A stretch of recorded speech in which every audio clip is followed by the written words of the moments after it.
Dr. Eric Kelly III and a host of phenomenal speakers from all around the globe for this 7-day virtual event that you don't want to miss. The mission of the Black Business Expo is to raise scholarship money from kids all the way from high school all the way from college. The Black Business Olympics is one of the largest Black business showcases in the world. It is an opportunity for businesses and companies to showcase their businesses globally. We are going to be giving away laptops up to $5,000 away to students. Again, I'm Olivia Appleberry, the founder of 2 Cents Finance and one of the speakers for the expo. I am so excited to see you there. For more info, go to www.blackbusinessexpousa.com or call 919-308-9090 and hope to see you there.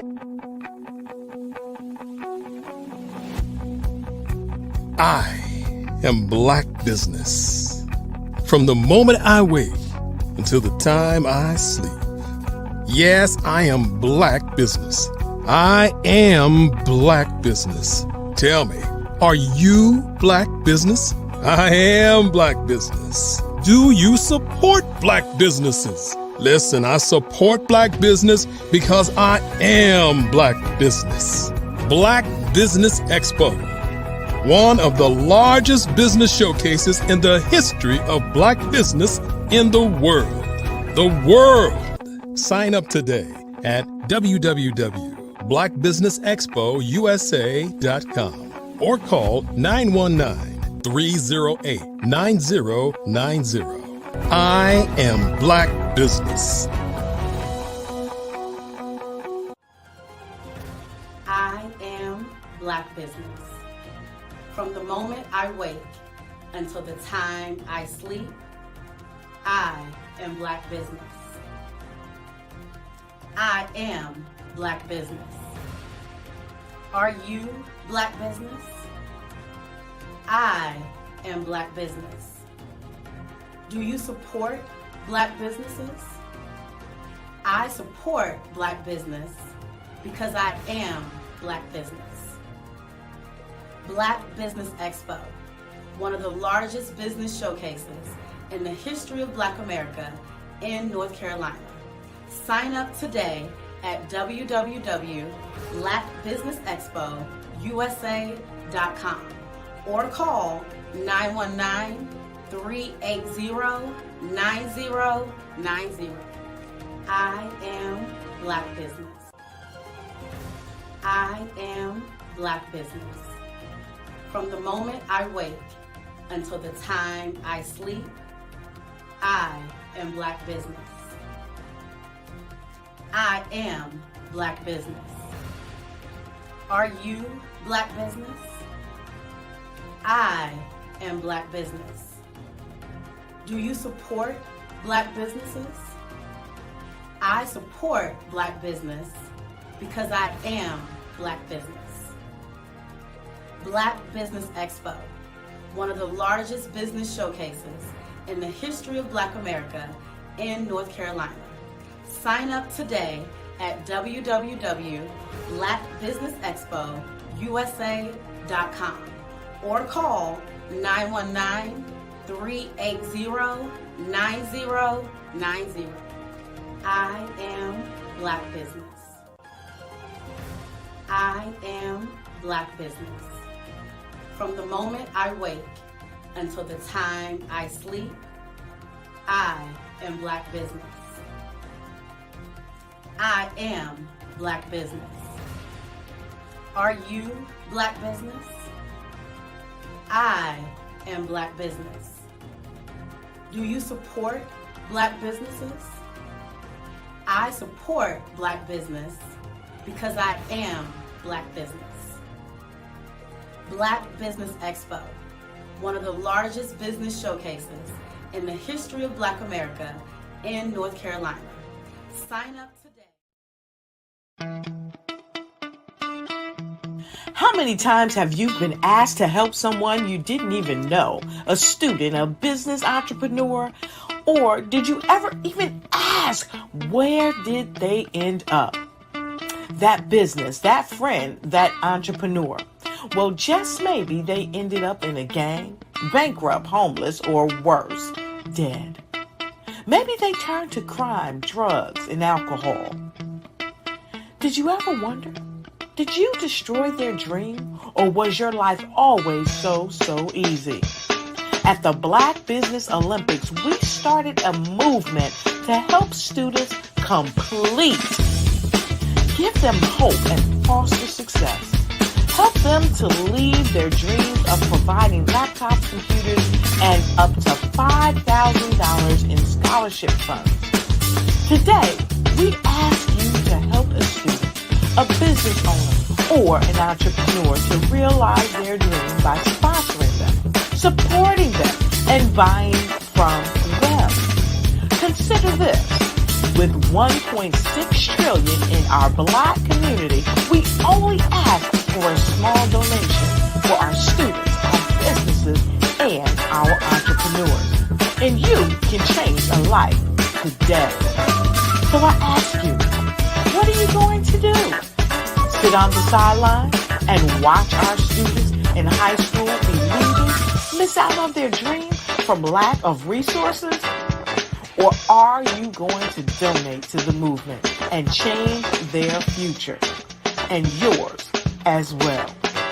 Give us a call today at 919-308-9090. Change their life by investing with action to the Black Business Olympic Fund. The Black Business Olympics, one of the largest business showcases of Black business in the history of the world.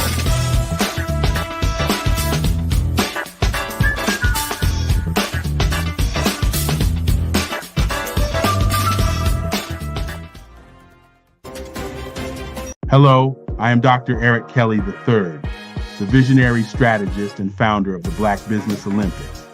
I invite you to showcase your Black-owned businesses on the Black Business Network global stage. The Black Business Olympics is a global Black Business Network platform that propels Black-owned businesses into the international spotlight. By showcasing your business on the Black Business Olympics platform, you can reach a worldwide audience of potential customers, partners, and investors. You can also establish yourself as a thought leader, an expert in your field, attract lucrative partnerships, and more speaking engagements. In addition, the Black Business Olympics platform provides a valuable opportunity to connect and collaborate with like-minded entrepreneurs and business professionals from around the world. This can lead to new business opportunities, ideas, and relationships. Finally, by sharing your story and expertise on the Black Business Olympics platform, you can inspire and empower others. This is a powerful way to make a positive impact on the world and leave a lasting legacy. If you are a Black-owned business owner, I encourage you to seize the opportunity to showcase your business on the Black Business Olympics platform. It is a once-in-a-lifetime opportunity to make an indelible mark on the world. Be one of the 1,000 visionary entrepreneurs who are changing students' lives, shaping industries, and leaving an unforgettable legacy for their families. Unleash your voice on our global stage and watch your business thrive. Black Business Olympics is one of the largest Black business showcases in the history of Black business in the world. Yes, the entire world. Just give me a call today at 919-308-9090.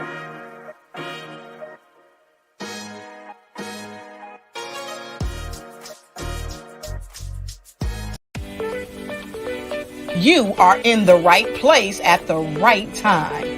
The Black Business Network opens again for its Black Business Olympics, a 24/7 broadcast on business, strategies, global branding, social media marketing, finance, advertisement, and much more.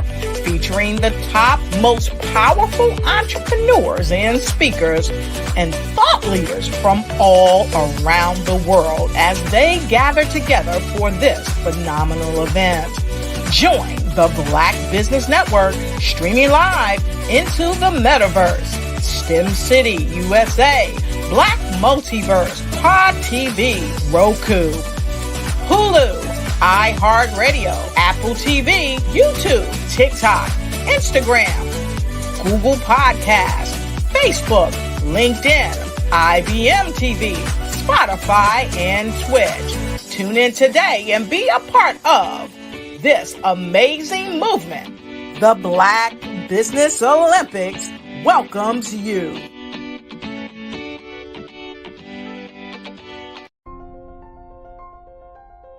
What if you could build your own city? A place where every child can find nurturing people to help them achieve their full potential. A place where every adult can access job training support. Where health education is abundant. Where social justice ruled the land. A place without limitations. Welcome. You have arrived at STEM City USA. It is what every city should be. A safe and trusted community where you find people and resources to help you become everything you are and beyond. STEM City is unlike anything you have ever experienced. It is a digital twin of the world around you, only better. STEM City is about energy and soul renewal. It is more than a digital world. You can almost feel the power of live cultural events, music, and theater. STEM City promises a better future for children with caring mentors and hands-on activities with dedicated tutors to support our youth. STEM City is your passport to a healthy lifestyle with weekly events addressing our community's many issues. STEM City is your financial well-being with helpful information on wealth management, career advancement, job training, and so much more. STEM City is the community you deserve. It is the city where your dreams can come true. STEM City USA, a place in the sky that is accessible to all who reach for the stars.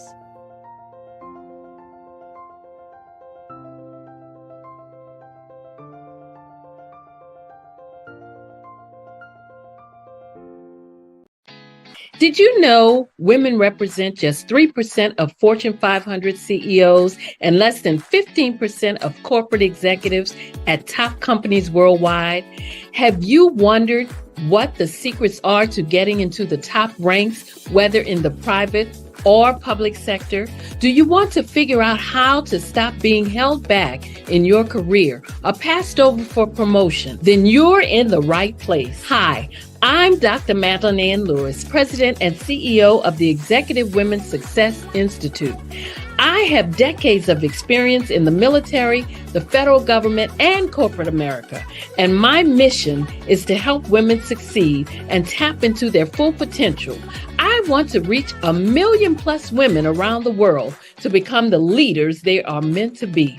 So if you want to move into a management or executive level position, or maybe you are a female veteran transitioning out of the military into business entrepreneurship, then reach out to the Executive Women's Success Institute at 301-693-3284. Let us get you on the fast track to success.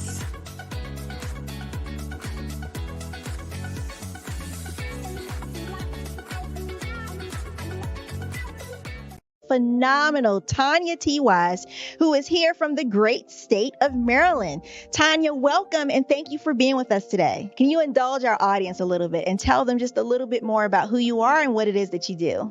Well, I love being able to talk to people and have a magnetic attitude, being able to just show them. So I always like to say, level up is Coach at Tanya T. Wise here. So can you tell our audience, just give them a teaser about what your presentation will be about? So my philosophy is that we should all be living our dream life. So tomorrow I'm going to talk about how you start living your dream life. What are some of the things that you thought about in your childhood that you just kind of let go and dormant? Wow. And I want to reignite that and just give you some pointers and some tips, some tools, some strategies to be able to start living your best life now. And guess what, Rhonda? And leave an inheritance for your legacy. Oh my goodness. Okay, I know that's resonating with a lot of people. I've heard that you have a dynamic coaching program. Can you tell us a little bit more about that? Absolutely. So our coaching program help people that have the lack of time, that lack strategies, and lack the confidence to go after their dream life. So we help them implement tools, we help them implement strategies, as well as give them resources so that they can live their best life now and leave that inheritance. Wow. Oh, I love that. I love the leave the inheritance part. Listen, you are dropping some major nuggets, and I know a lot of what you're saying is resonating with a lot of people, but I think we're all curious. How did you even make this transition into the speaking and coaching arena? What's the story behind this? So I started out in finance, and I realized that a lot of people don't necessarily go after their dream life because of the lack of finances or the education behind finances. But it wasn't until I lost my firstborn, my only son, that life changed for me. And where I was going after it all, living the corporate life, hit my 6-figure income and living in my dream house with my dream man, driving my dream car. I nearly lost it all when I lost my son. And so I realized it only takes one financial catastrophe that can change your entire life. That's what made me start All New Beginnings. Because no matter what's going on in life, there's a new beginning. And because of that, we develop a program called Wise Minded. My little slogan is, don't just dream it, let's live it. If they want to connect with you or work with you, what is the best ways for them to be able to do that? Well, for my social media guru, you can connect with me on every single social media platform as Tanya T. Wise. I was born in a little village on the island of Haiti. Many deadly diseases pounded me. It is as if they were on a mission to end my existence on this earth. I refused to give up. In 1983, I left Haiti and came to the United States of America. And I came with $5, 2 shirts. I didn't speak any English. I came to Atlanta. I got a job. I was a doorman. I was a doorman with a dream. What I used to come on stage. I'd rehearse this moment that I'm standing in front of you. That's the power of a dream. Maybe today is the day you begin acting as if you already have it. And then step out with full force. Take a risk. No condition is permanent. Don't let your situation distract you. You are chosen. You are called. You are born for a purpose in this life.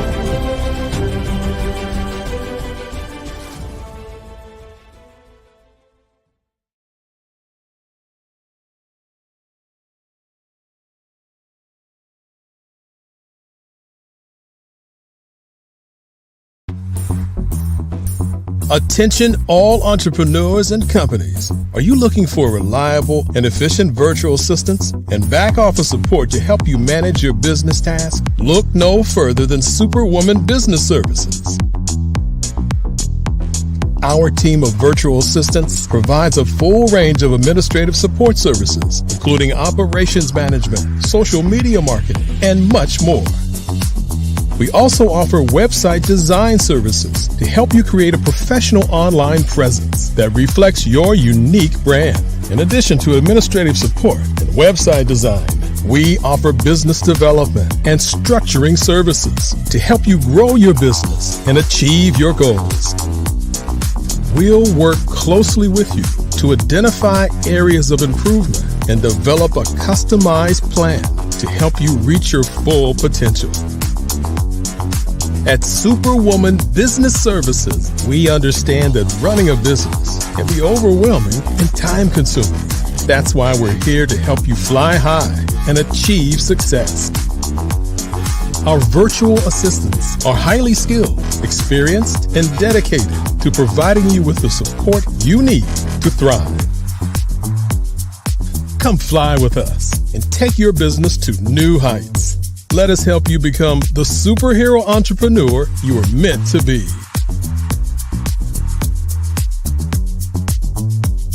Contact Superwoman Business Services today to learn more about our back office support services. Come fly with us and take your business to new heights.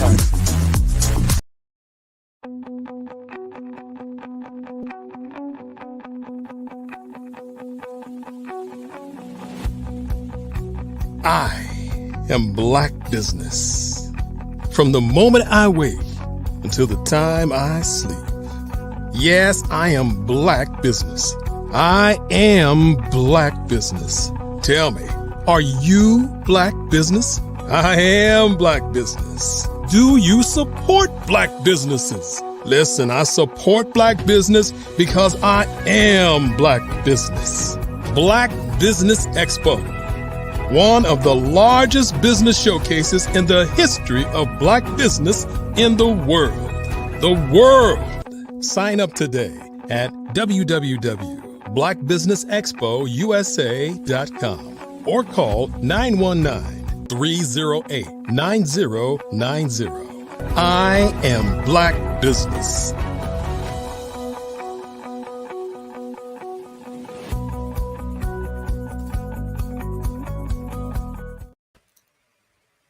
Good morning, business owners, entrepreneurs, thought leaders, and corporations. Welcome to the Black Business Network. Today's theme is Black Business and the Future.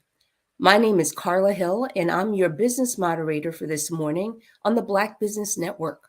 The Black Business Network is a 24-hour business network showcasing Black businesses, business owners, entrepreneurs, and thought leaders worldwide. We have speakers from North Carolina, London, Singapore, Africa, Japan, and cities all over the United States. The Black Business Network is a global community sharing its business knowledge to empower, inspire, and educate businesses about business. Our first speaker today is Bishop Darrell Anderson. Bishop Anderson is a pastor in the South Atlantic Conference of Seventh-day Adventist Churches. Throughout his 16-year tenure, he served as senior pastor in the states of North Carolina, South Carolina, and currently Georgia. His deepest ministerial passions are in the works of evangelism, family life ministries, and youth ministries. Being a visionary leader, he encourages his congregation to apply their personal best in every gift God has bestowed upon them. I present to you Bishop Darrell Anderson. Welcome, Bishop Darrell Anderson.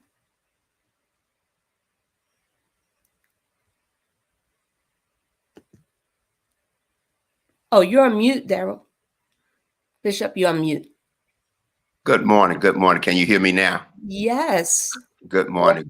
God bless you. Glad to meet you and see you today. Yes, thank you. Mm-hmm. Welcome in again. Remember, genius is coming, and I'll see you on the other side. Thank you. Good morning, everybody. Again, my name is Bishop Anderson. I'm here in Atlanta, Georgia. I am as Ms. Carla said, I'm a bishop with the church out of London, England, Shallow Worship Center, as well as I do work with hospice and also with the jail. God has pushed me, instructed me into that for some years now. I've been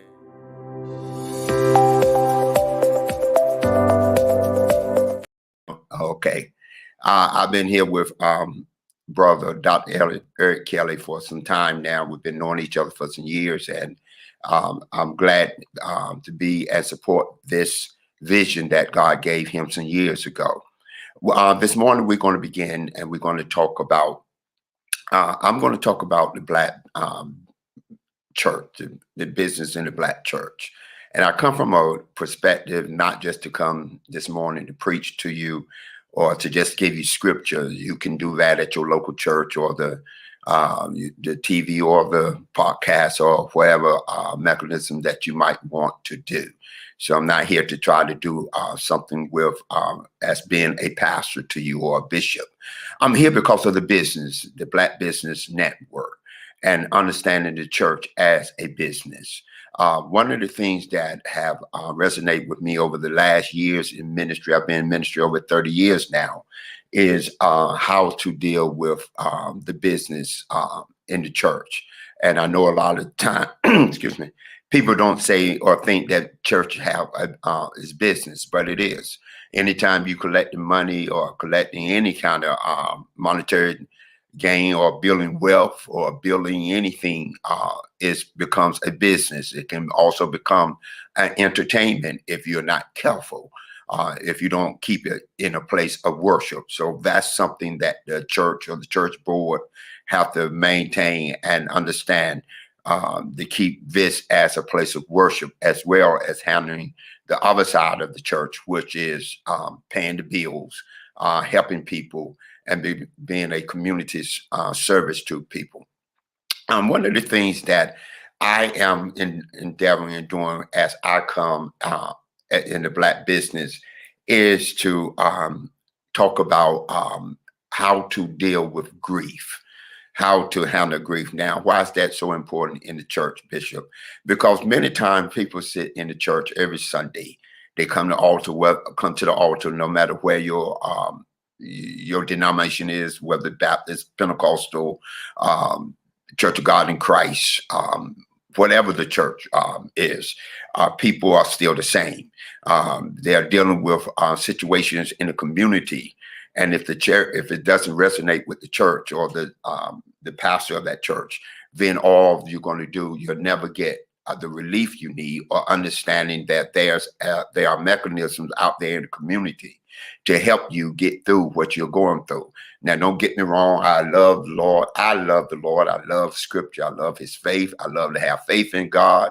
But just telling someone to have faith is not enough, especially when they have lost someone who's very dear to them, whether it be mother, father, sister, brother, or somebody, or even a child, or whether the person was diagnosed with a terminal illness as cancer, Alzheimer, or dementia, whatever, what that could be, or whether we're going through a phase in our lives now where people, young kids, especially young Black boys, are getting killed each and every day in the streets. Whether they could be a good child, they could be a child who not involved in drugs or involved in some kind of illegal gang activity.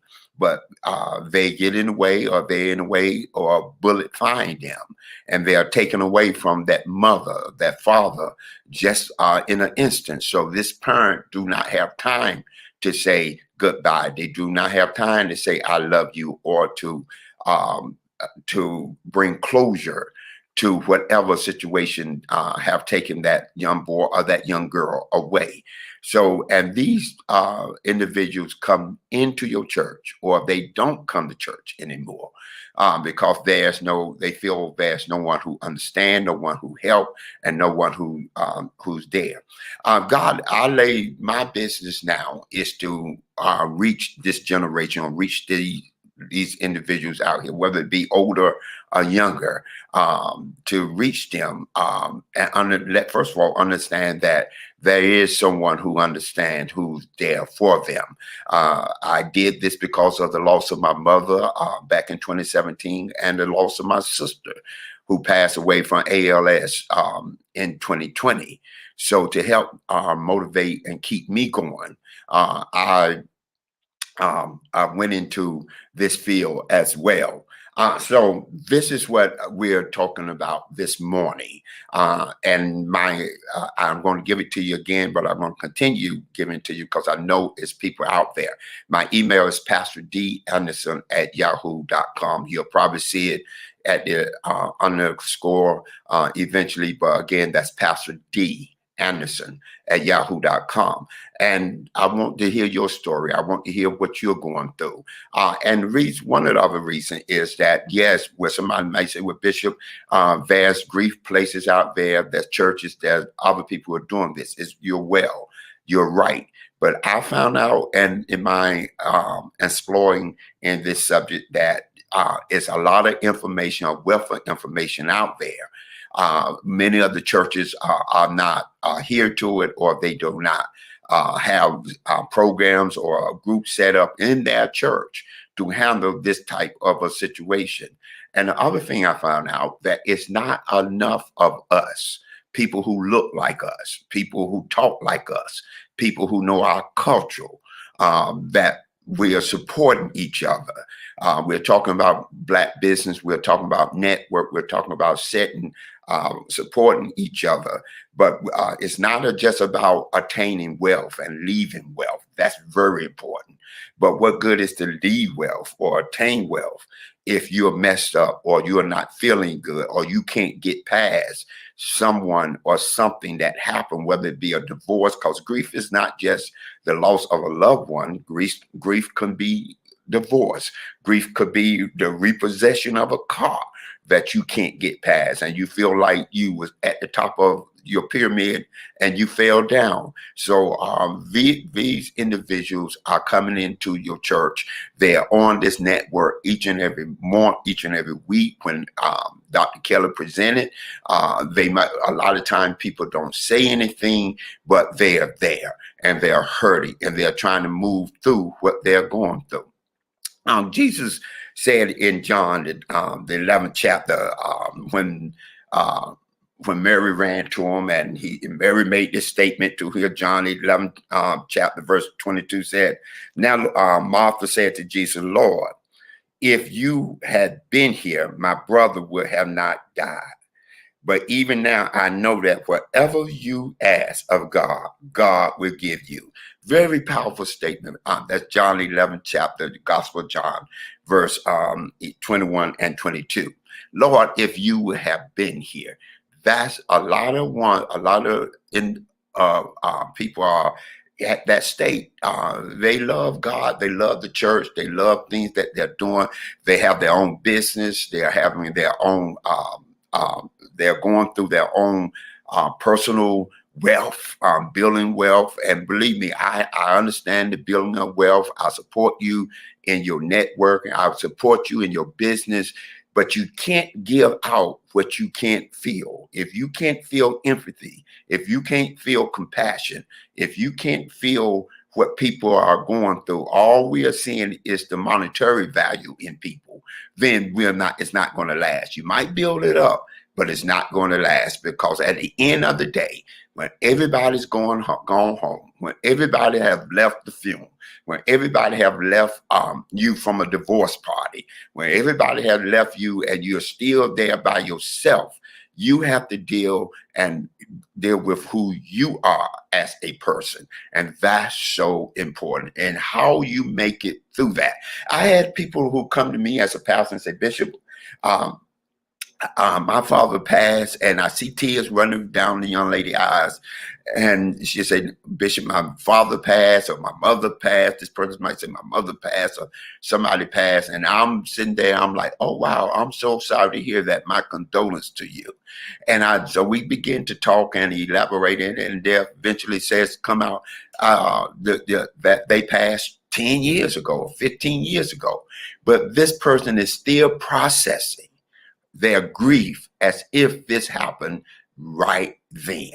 And so when you first talk to them, you feel like, oh, this just happened now. No, it happened 10 years ago. It happened in the 90s. It happened in the 80s. And people are still processing that. They're going through life. They're building their wealth. They're networking with other Black individuals.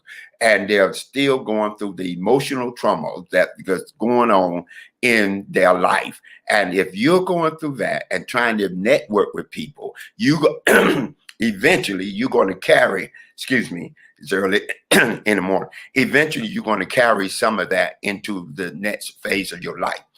When dealing with grief, grief deals with our emotional. It deals with how we feel. It's the inside. So I can look good on the outside. I can smell good. I can talk to you good. I can relate to you my black business, what I can do and what we can do and how we can help you. But Jesus said to the man who was at the pool of Bethesda for 38 years, I think 38 years, he said to him, will thou be made whole? In other words, it's not enough to smell good, look good, and talk good, but you have to also be able to have your feelings intact, how you feel, how you going to relate, because that's going to come out. That's because if somebody snapped you or hit you with the wrong words, not physically, then you're going to come back and it's going to mess up or detain what you're trying to do. So grief does feel. One of the things that happen when I'm going through or when you're going through, and again, I say I do this because I know it's out there. I know you have a lot of grief counselors, professionals, and all that. But when it comes to the black business, when it comes to looking at people like us, I'm old enough to remember that when you went to a funeral, people fell all over the casket. They cried all over that, everywhere. And then you went and ate the chicken and the whatever they had left. And after it was all over, everybody would say, be strong, be strong. We're going to see the Lord one day. Don't worry about it. She's or he with the Lord. And that's what the church did. That's what we said in the church. But people didn't understand at the time that, especially in the black churches and black people, we got to help each other through our personal endeavors. And not everybody, but those of us of like-minded, just like you networking with your social media, just like you networking, whatever your business is. It's people who are going through situations emotionally, just like you are. And if you can connect with those individuals and network with these individuals, then it will help out. So it's very important. It's very important that we network and get this together. Grief does feel. First thing grief does, it brings forth anger. Anger. Jesus, if you would have been here, why did you take mama? Why did I go through this divorce? Why did I lose this child? One of the hardest thing situations I did, I was prenatal. I had women, a family had two twins who were born. What you call stillborn. I'm not a medical person, but I had to do the funeral for them. In my internship, they called me. I was overnight in the hospital, and they called me and they said, "We need you to come to the ward, and here's two babies just born." And the father and the mother was there, black mother, black father there, looking at their two twins stillborn there, had them dressed up in the blue, and at that moment, we had to connect. I had to connect and understand that this was hurtful. This was something that they didn't expect. And yet here they wanted the pastor or the chaplain or whoever to say something over. Now, what helped was I looked like them. I looked like them. This is not a knock on other races or other faith or other anything. It's just that I look like them. And it's good to have somebody who look like you walk into a room when you're going through and you need to share or you need to talk. So anger can bring forth sadness. It can bring forth fear. It can bring forth anxiety. It can bring forth guilt or rage. So all of that come out of anger. So you want to know, why did this person snap on me? All I asked them about was their business, and they snapped on me. Well, they were going through an emotional breakdown. They were going through anxiety, and yet they still had to get up in the morning and handle that business because they had not dealt with the personal emotions that they were going through each and day. forgetfulness. You can forget. Guilt can, grief can have you to a place that you start forgetting things. What did I do that? You're going through a maze in life. Did I do that? Young people. I'm not talking about just people in their 80s and 90s. I'm talking about everybody. They begin to forget. You ever heard mama lost husband, or mama went through a divorce, or this person went through a divorce or went through this, and now their mind is all over the place. They angry. They still angry with. We got so many women out here angry at their baby daddy because the baby daddy is still alive, but the baby daddy never come by. They never support the baby. They never do anything for the baby. This is in the Black community. We're talking about Black businesses. We're talking about networking. But if we do not heal from the inside out, then what good is becoming a millionaire when you're still lonely? You're still out there. Look at Kanye West with all that money and everything. His mind is going all over the places. Something happened. So we got to understand. Other thing is denial. With denial, you begin. You got to understand that it brings forth relief.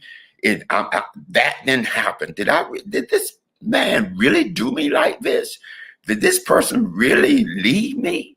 Did God really take this mama away or grandma away from me like this?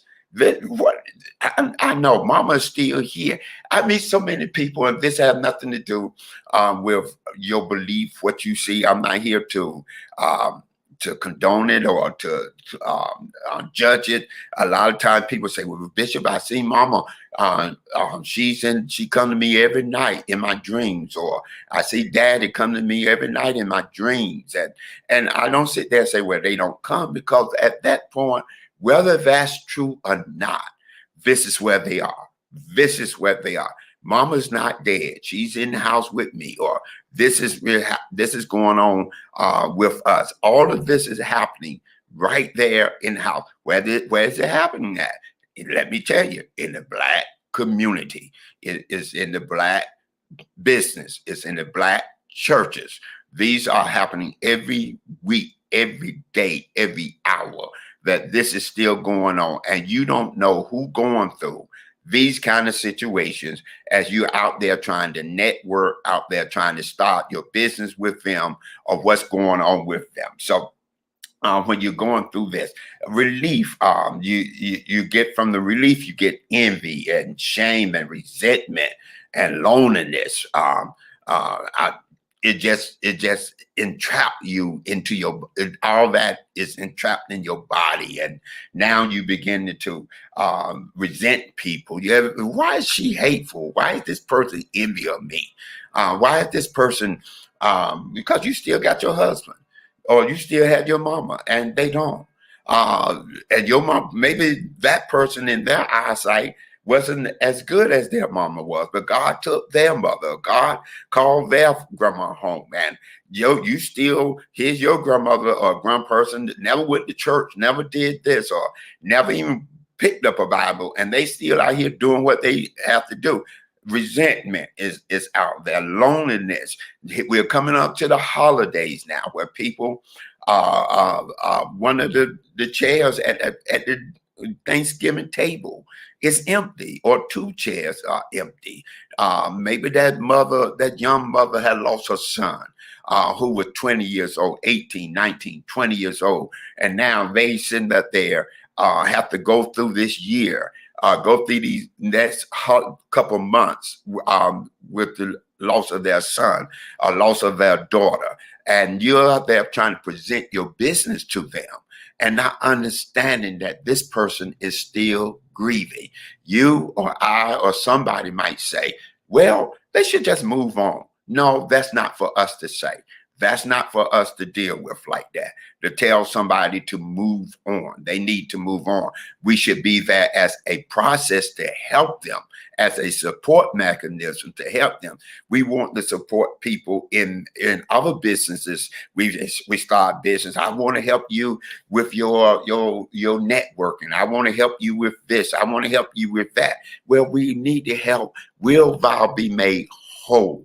We need to help people to become whole. So again, all the divorce, all this is grieving, the loss. Grief is the losing of something or someone that's very dear and meant something to you. Now, I got to say this because what meant something to you, you saw was little, was very big in that person's eyesight. So you got to fit that in with them. You might see, oh, this person should have went on. This happened 10 years ago. Why are they still sitting here all upset and talking about how God took their mama, or God took this person, or they in a divorce, or they went through, that man was no good anyway. Why she still complaining over that? She ain't never done nothing for her. Well, you don't know her emotional state. You don't know where that person's at in their life. And then the sad part of it, we want to help them with their business now. We want to reach them in their business. And how can we reach them in their business if we do not show the compassion or the empathy of understanding that they're not just there because of their business. You trying to want them to network with you, help you, support us in their business, but yet these individuals are going through something each and every day. The confusion. Out of confusion, people say, people confused. Why this happened? I remember growing up, a lot of times, I tell people all the time, I didn't grow up in the church. My grandma lived by the church, but I didn't grow up in the church. She went to church, but I didn't have a family who said, you got to go to church every Sunday morning. I didn't grow up like that. So, a lot of times what happens in a situation that people go through a loss and they get confused, and the question used to come up, you don't question God. That's what happened in the Black community. My era, you don't ask God questions. Mom, why you don't ask God questions? You just do what. But Mom, why Granddaddy had to leave early? Because you don't ask God questions. He know what he's doing. You don't ask him business. Well, here's Martha said, Jesus, Lord, if you had been here, my brother would not have died. She put him on the spot. Lord, if you would have been here, my brother wouldn't have not died. But I know you still got the power to resurrect him. So it's almost as if this God that you're saying we're serving, and yet something happened. Why did he let it happen? Why did he allow this to happen, to bring so much pain and agony to us? Why did he allow this to happen? And you got people in the church who feel this way each and every day. They on their way to church. This is Sunday morning. I think it's October 29th. They're on their way to church right now with that question. Why? Why did my business fail? Why did I lose my car?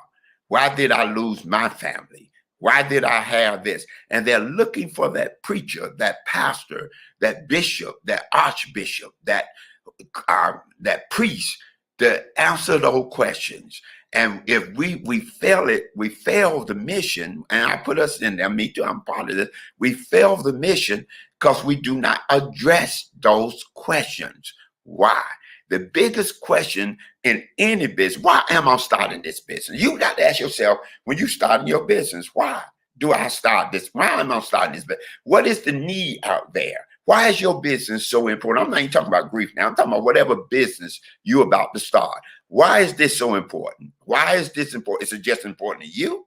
Or do you see a need out there? If you see a need out there, then that's what you're trying to do. Now, if you're out there just for yourself, then it's not going to work.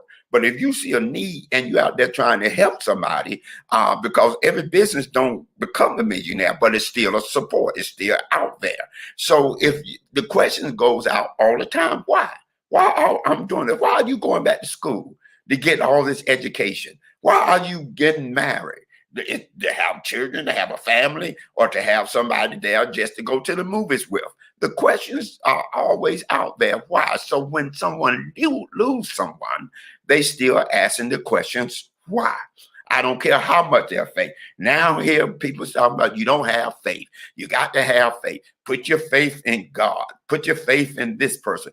My faith is not lacking. I just have a question.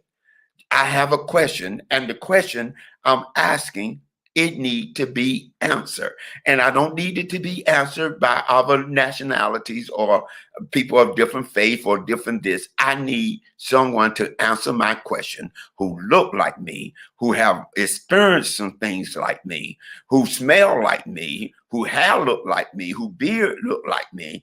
I need people around me who look like me and who going to support me in what I'm going through. They know what it is to miss mama at lunch, at Christmas time, her potato pies, her how she cook her potato salad, all that. They know how it is to miss grandma at the family reunion and miss grandma around this time, or granddaddy. I need folks who look like me to empathize with me, to be there for me, to be able to connect with me in an emotional way as well as a physical way. So I must understand the lack of faith, disbelief. It brings forth shock. People are still, some folks are still now in shock. I can't believe I went through a divorce. I can't believe that he cheated on me or she cheated on me. And I can't believe this. What did I do wrong? What happened with me? What did I go through to bring this on me? What happened? Why? Something, was I that bad? Was I that terrible? I got a business going on. I'm doing good. I got my degree. I got this going on. And folks still see me, or men still see me, or women still see me in a negative way. How in the world am I doing wrong? So you go through a thing of shock. You're still in shock. And now you're out here trying to handle business with people, and you still not heal yourself. You got to first, if you don't take care of yourself, then how you going to take care of somebody else? It's all right to make money. It's all right to want money. It's all right to do all the things. And the Bible don't say that that money is the root of all evil. It says the love of money. And what Jesus is saying there is it ain't that you can't have money. It's more so that you got to take care of yourself. If you don't take care of yourself, and I hear people, come on, we got to leave this inheritance for people. We're going to leave this inheritance for people. We're going to leave this wealth for folks. Great, honestly, good. But do you want to die early? Do you, who making this wealth, do you want to die so early that now your children, and believe me, your children and their children do not appreciate what you started or what you did, but you're not taking care of yourself and you're not training them. The Bible also says train them up in that way. So you need to train them. We in the Black community not only need to leave an inheritance, we are so busy trying to leave something that we don't understand that God wants us to enjoy life. I come that they may have life and have it more abundantly. So you need to enjoy your life. You need to enjoy, because people are not going to take care of your wealth like you took care of your wealth. People are not going to take care of your business like you taking care of your business, because that business you started was your baby. It wasn't their baby. It was your baby. So you got to understand all of these things are very important. And I know my time is running out, but again, the lack of concentration, understanding that you got to stay focused. How can I stay focused if mentally I'm having a mental breakdown? How can I stay focused? So I close with this. This is the Black Business Network. We want to network. But again, if you're going to network, you got to know what's going on, who you're out there networking with. And just because people look good, smell good, and can talk good, don't mean that on the inside, they okay. Glad to see you back. God bless you back. Thank you so much. That was an inspiring message. So I want to make sure that people connect with you. I know you gave your email address early on. What's the best way for people to connect with you? Again, good. Miss Collins, my email is pastordanderson@yahoo.com. pastordanderson@yahoo.com. That's great. So again, just an inspiring message, taking action. And I want you to remember genius is common. And I'll see you on the other side. Thank you so much, Bishop. You're welcome.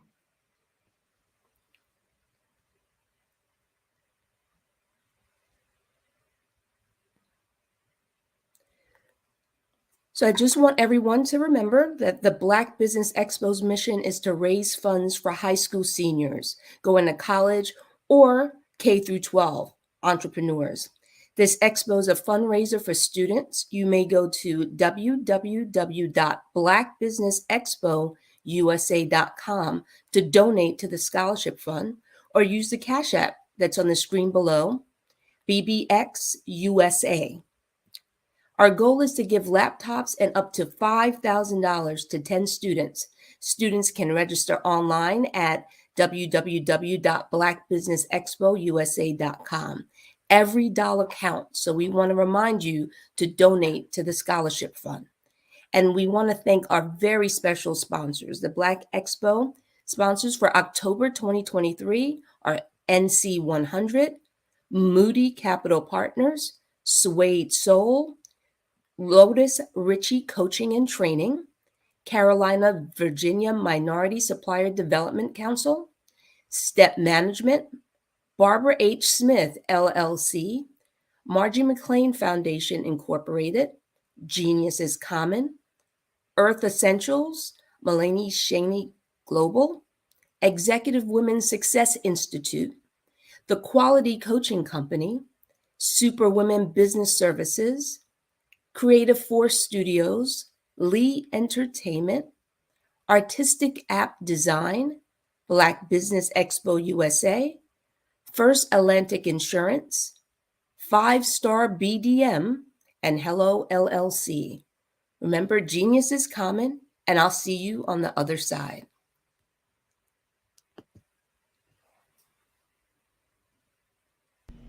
Why do I do what I do?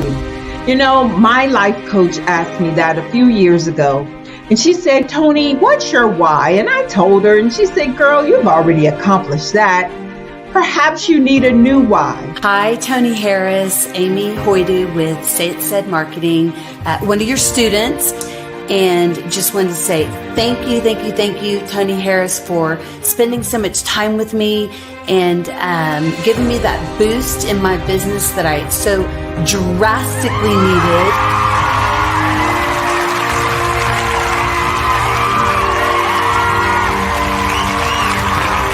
My why is to touch, move, and inspire my clients to take drastic steps to be better than they were before they met me. I'm a resource. I'm a connector. I want to help people build deeper relationships that are beneficial to their life and business. That's what I do best. So, first thing you got to do is show up. And speaking is a way to magnetically attract your ideal client to you. How many of you use social media that way? Absolutely. And this is how you look to the world. Drastic steps are the steps that are needed to be successful. And my business is drastic denotes a mindset. Getting out of your comfort zone. Doing something that you don't necessarily feel comfortable doing, want to do, but you know it's a necessary step to be successful in your business. I get the most satisfaction when I see my connections flourishing into relationships long after I am gone. Hi, my name is Jasmine Augustine with Media Jasmine, and I've joined several networking and referral groups in the area. And Network in Action Northeast Houston with Tony Harris Taylor is one of the best organizations that I've joined. I love that piece of what I do, and it is what fuels my fire.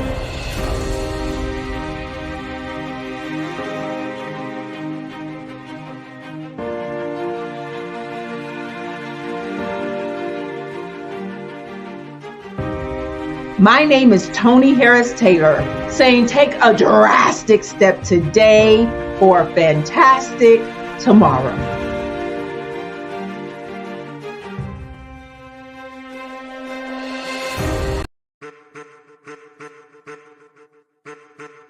I am a child of the Most High God.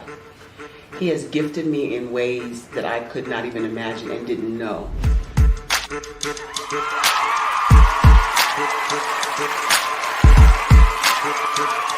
There was a time when I didn't know who I was. I listened to other people tell me who I should be, what I should do. I listened to people telling me that I should be a boutique owner, that I should be a construction manager, that I should be a laborer. Have you ever felt like you should do something else, be something else, go somewhere else, be wherever you wanted to be, and you felt like you were in a box? Anybody in the room? And you couldn't get out. Anybody in the room? And you kept trying to go and you couldn't get out. Anybody in the room? But let me tell you, you need to rock the box. Rock the box.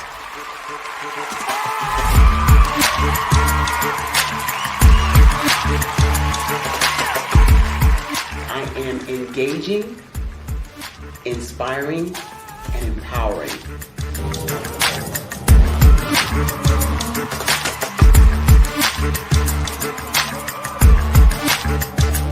I would give you everything I know. Just by touching you, if I could, by osmosis, give you every single thing I've learned, I've gone through, I know I would. We know that's not possible, but as it is possible, I love to share information with people. Some of you out there, people have told you that you can't be, you can't have, you can't do. But I will tell you, like Kinston said, you can, you must, and you will. If it's to be, it's going to be me. You got to say it. If it's to be, it's going to be. If it's to be, it's going to be. If it's to be, it's going to be.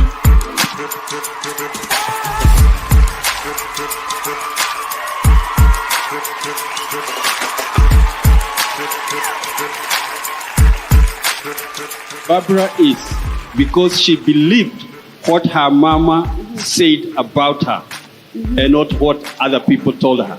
Every day you wake up, when you're in a situation, it's your choice whether it's an advantage or the disadvantage. She gained her confidence and her life, and now she is a testimony.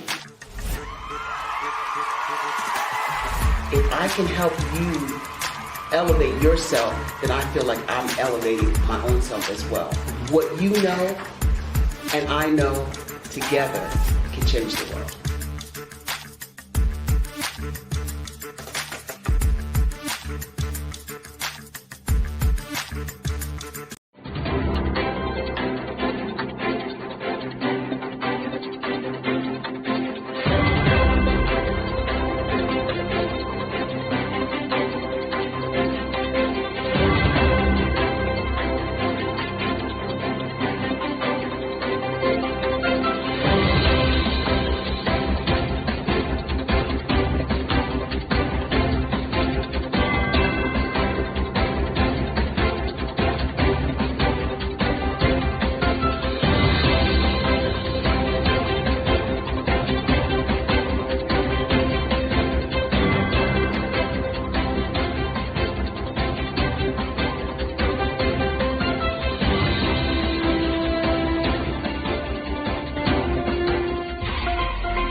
Dr. Eric Kelly III and a host of phenomenal speakers from all around the globe for this 7-day virtual event that you don't want to miss.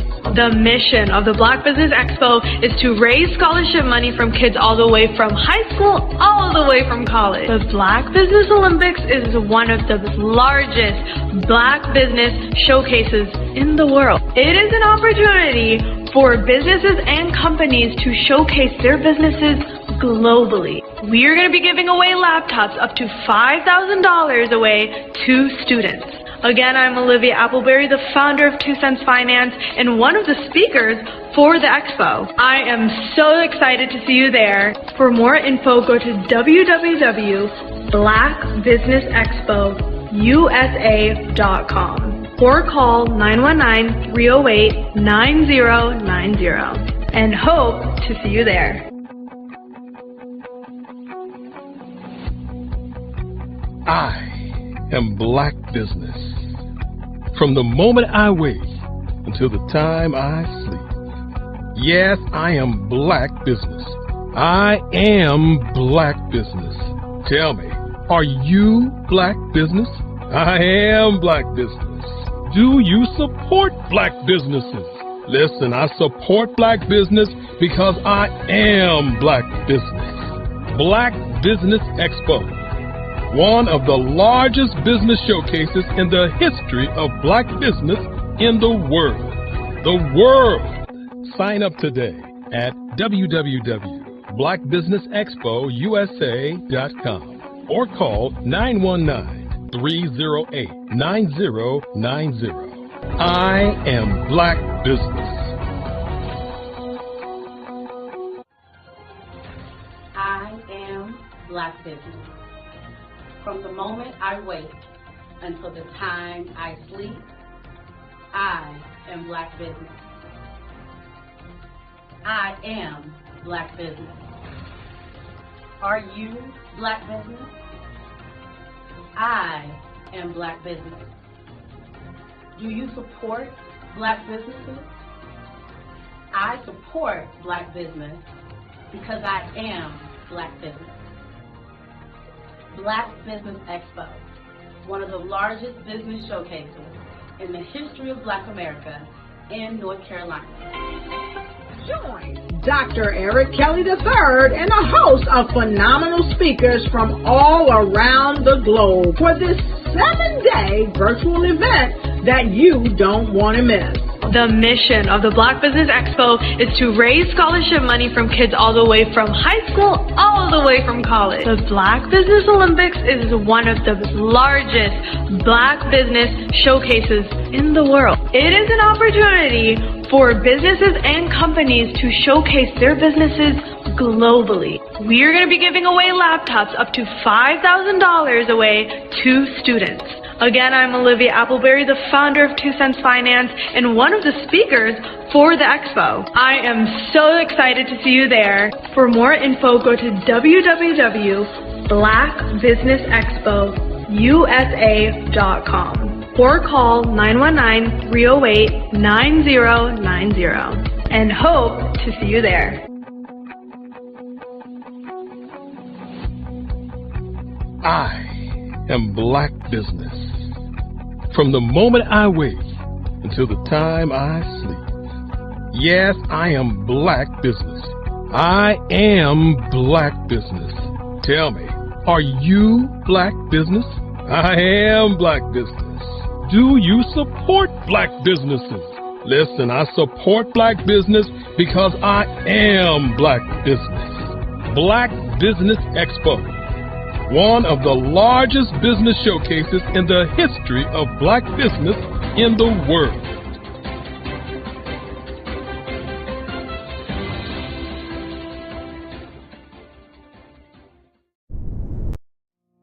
Did you know that approximately 333.34 million businesses exist today, according to a report from 2021?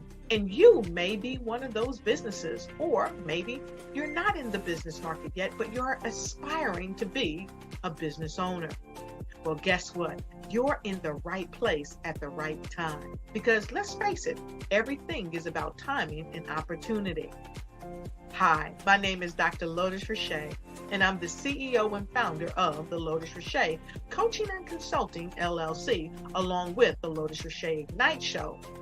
15 minutes of success with Dr. Lotus Richey, as well as books to boom your business and bring who you are. And today, I want to bring this amazing message to you about the Black Business Network and the Black Business Olympics. See, the Black Business Network and the Black Business Olympics is designed to help people just like you, that's right, that look like me, to take their business to the next level. Not just in your front yard or your backyard, but globally. The Black Business Network and Black Business Olympics is designed not to just help you survive, but to help you thrive. So join us today as we come together with businesses all around the world to support our students, our children, our young teens, our young entrepreneurs. What we do is we come together to help raise funds for students who are aspiring to be business entrepreneurs, who are aspiring and who are thriving in college. We endow them with a wonderful opportunity to gain scholarship of either a laptop or several thousands of dollars. And we invite you to help be a contributor to this amazing opportunity to help someone that looks just like you. So join us today at our website and let us connect with you and help you ignite and take flight in every area of your life on the Black Business Network and the Black Business Olympics. I'll see you on the other side.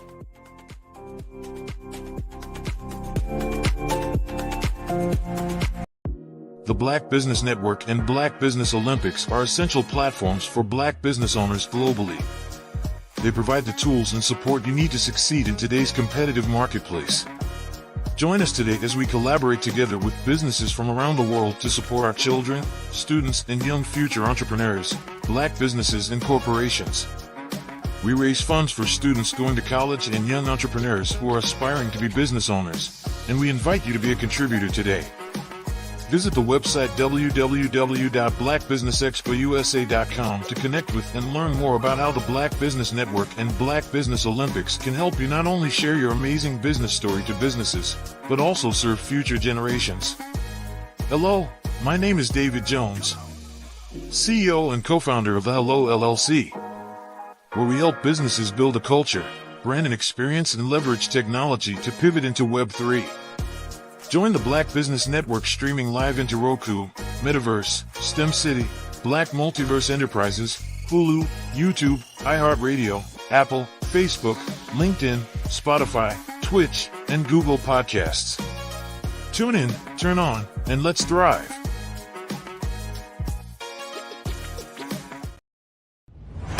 Social media is evolving. It's more vibrant, more colorful, more energetic, and so are you. It's not just photos anymore. It's video, it's audio, it's subscriptions. And now there's Fanbase, a new monetized social network. Fanbase delivers the complete native app experience with full content monetization for every user. No algorithms that shadow ban your engagement or growth, and no ads. Follow anyone for free and subscribe directly to your favorite creators for $4.99 a month. Plus, show some love by tipping on any post. Also, make a Fanbase page and monetize your content the same way.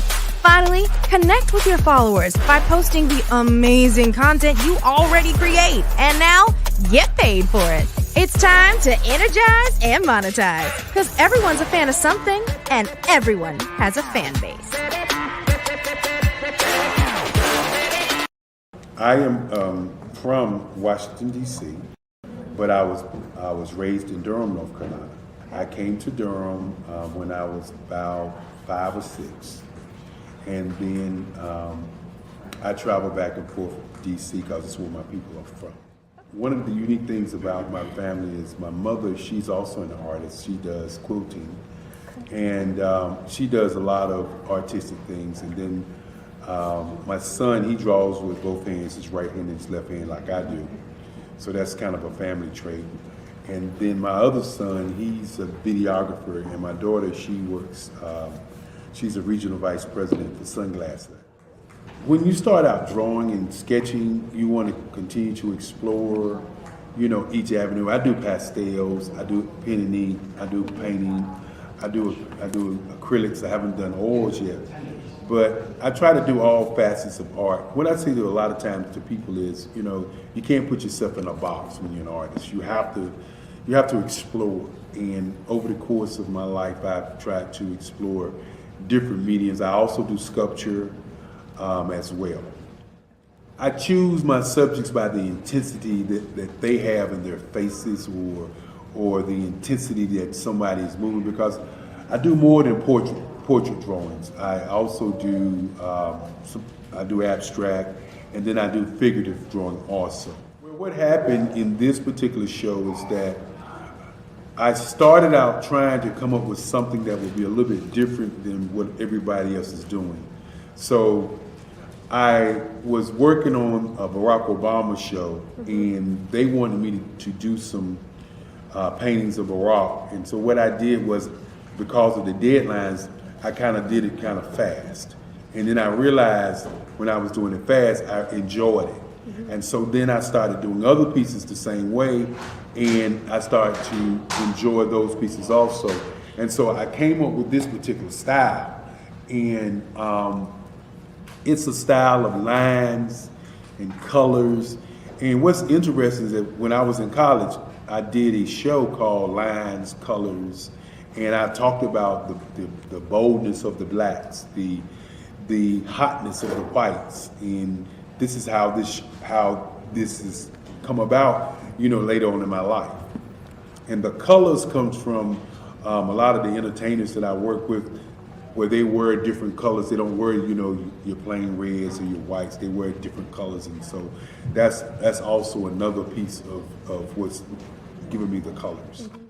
The subtitle of this show is Faces That Speak Life. That's real critical. Faces that speak life. Each one of these pieces is a life source and a life energy that's being put on display for people that are looking at them. I always say in terms of my art, it's not important that I draw them. It's important what you get out of what I draw. I don't try to just draw it because you like it. People wanted me to do prints. I didn't do prints. People asked me to do different people, but the people that I choose are people that make a difference in the lives of people in the world. So the human landscape idea was, again, as I say, the lines represent your emotions, it represents your ideas, and it represents your journey as a human being. And that's why you get the different pieces and the different looks. And as you notice, I try not to do one look that looks alike another look. And that's what's the most important part of this show. Did you know that approximately 333.34 million businesses exist today, according to a report from 2021? And you may be one of those businesses, or maybe you're not in the business market yet, but you're aspiring to be a business owner.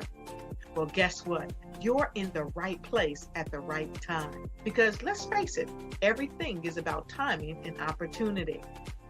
Hi, my name is Dr. Lotus Richey, and I'm the CEO and founder of the Lotus Richey Coaching and Consulting LLC, along with the Lotus Richey Ignite Show. 15 minutes of success with Dr. Lotus Richey, as well as books to boom your business and bring who you are. And today, I want to bring this amazing message to you about the Black Business Network and the Black Business Olympics. See, the Black Business Network and the Black Business Olympics is designed to help people just like you, that's right, that look like me, to take their business to the next level. Not just in your front yard or your backyard, but globally. The Black Business Network and Black Business Olympics is designed not to just help you survive, but to help you thrive. So join us today as we come together with businesses all around the world to support our students, our children, our young teens, our young entrepreneurs. What we do is we come together to help raise funds for students who are aspiring to be business entrepreneurs, who are aspiring and who are thriving in college. We endow them with a wonderful opportunity to gain scholarship of either a laptop or several thousands of dollars. And we invite you to help be a contributor to this amazing opportunity to help someone that looks just like you. So join us today at our website and let us connect with you and help you ignite and take flight in every area of your life on the Black Business Network and the Black Business Olympics. I'll see you on the other side.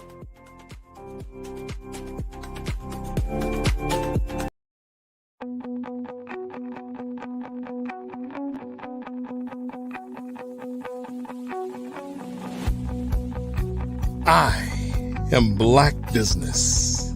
From the moment I wake until the time I sleep. Yes, I am Black Business. I am Black Business. Tell me, are you Black Business? I am Black Business. Do you support Black businesses? Listen, I support Black business because I am Black Business. Black Business Expo, one of the largest business showcases in the history of Black business in the world. The world! Sign up today at www.blackbusinessexpousa.com or call 919-308-9090. I am Black Business.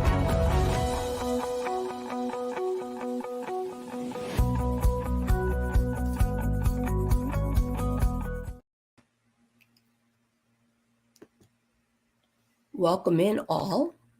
My name is Carla Hill. I want to just wish you a good morning. Business owners, entrepreneurs, thought leaders, and corporations, welcome to the Black Business Network. Today's theme is Black Business and the Future.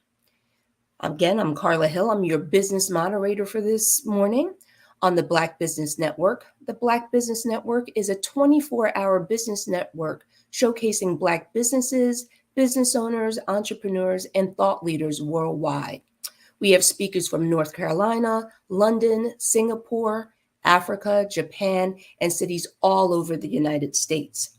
The Black Business Network is a global community sharing its business knowledge to empower, inspire, and educate businesses about business.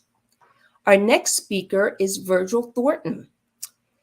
I'm going to introduce Mr. Thornton. Virgil G. Thornton, Sr. is a native of Newport News, Virginia. He has been married for 32 years to Dr. Michelle Boone Thornton. Virgil is a colon cancer survivor and a proud father of twin daughters and one son. He worked as an electrical nuclear technician for several years. He's a certified foster and respite care parent, a member of the 200 Plus Men of Virginia, and a member of the John C. Maxwell Leadership Group. He has served as general manager of Dodge, Infiniti, and Lexus dealerships in Huntsville, Alabama, and Virginia Beach, Virginia, and worked in the automotive industry for over 25 years. Mr. Thornton has owned several businesses in the food service and the recording industry. He currently serves as a deacon in his church and as president of CMV Communications, LLC, which provides corporate, organizational leadership training, public speaking training, and personal development services. Mr. Thornton was ranked among the top 27 speakers worldwide in the 2015 International Toastmasters World Championship of Public Speaking Contest, as well as a TEDx RVA Open Mic First Runner-Up recipient. I present to you Mr. Virgil G. Thornton. Wonderful introduction. Great. And welcome. I'm excited to hear what you have to present today. And remember, genius is common, and I will see you on the other side. I'll see you on the other side. Like Carla said, of course, my name is Virgil G. Thornton Sr. I do have a son who is the second. I am president of CMV Communicators, LLC, which is a coaching, speaking, and leadership training company. We help companies and individuals reach their true potential. However, today we're going to cover, or I'm going to cover, and chat a little bit about the changing faces of leadership. Whenever having an opportunity to network, and of course on a platform like this, I like to leave you with something you can hold on to and grasp and abstract some things from and use later.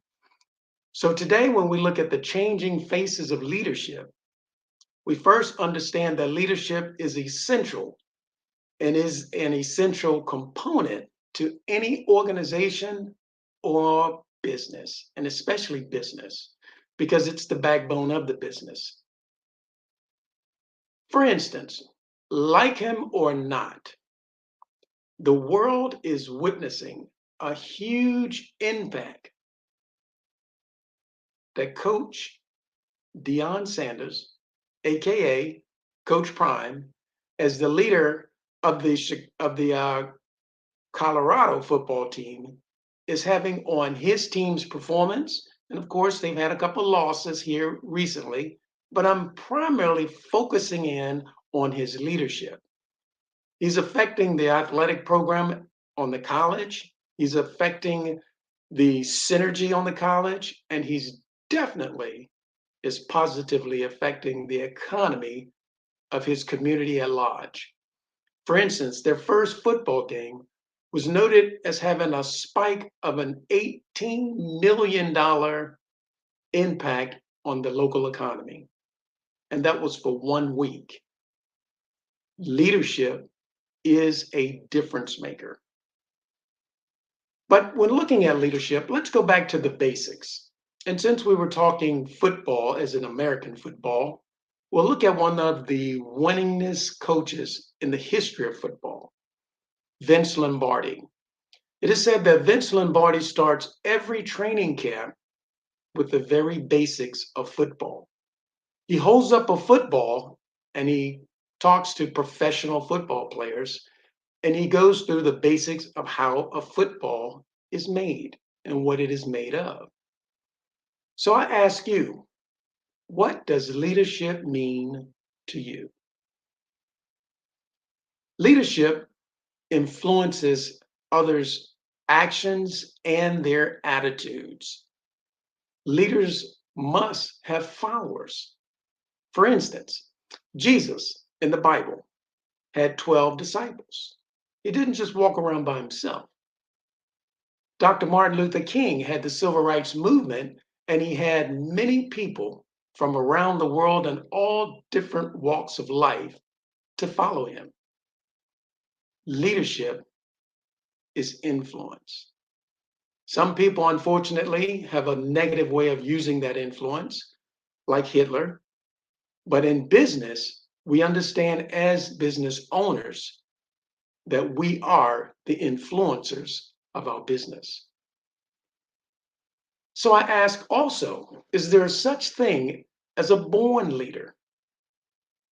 Well, some of us are born with natural leadership skills and attributes, and other people just tend to gravitate towards those attributes. Attributes such as confidence.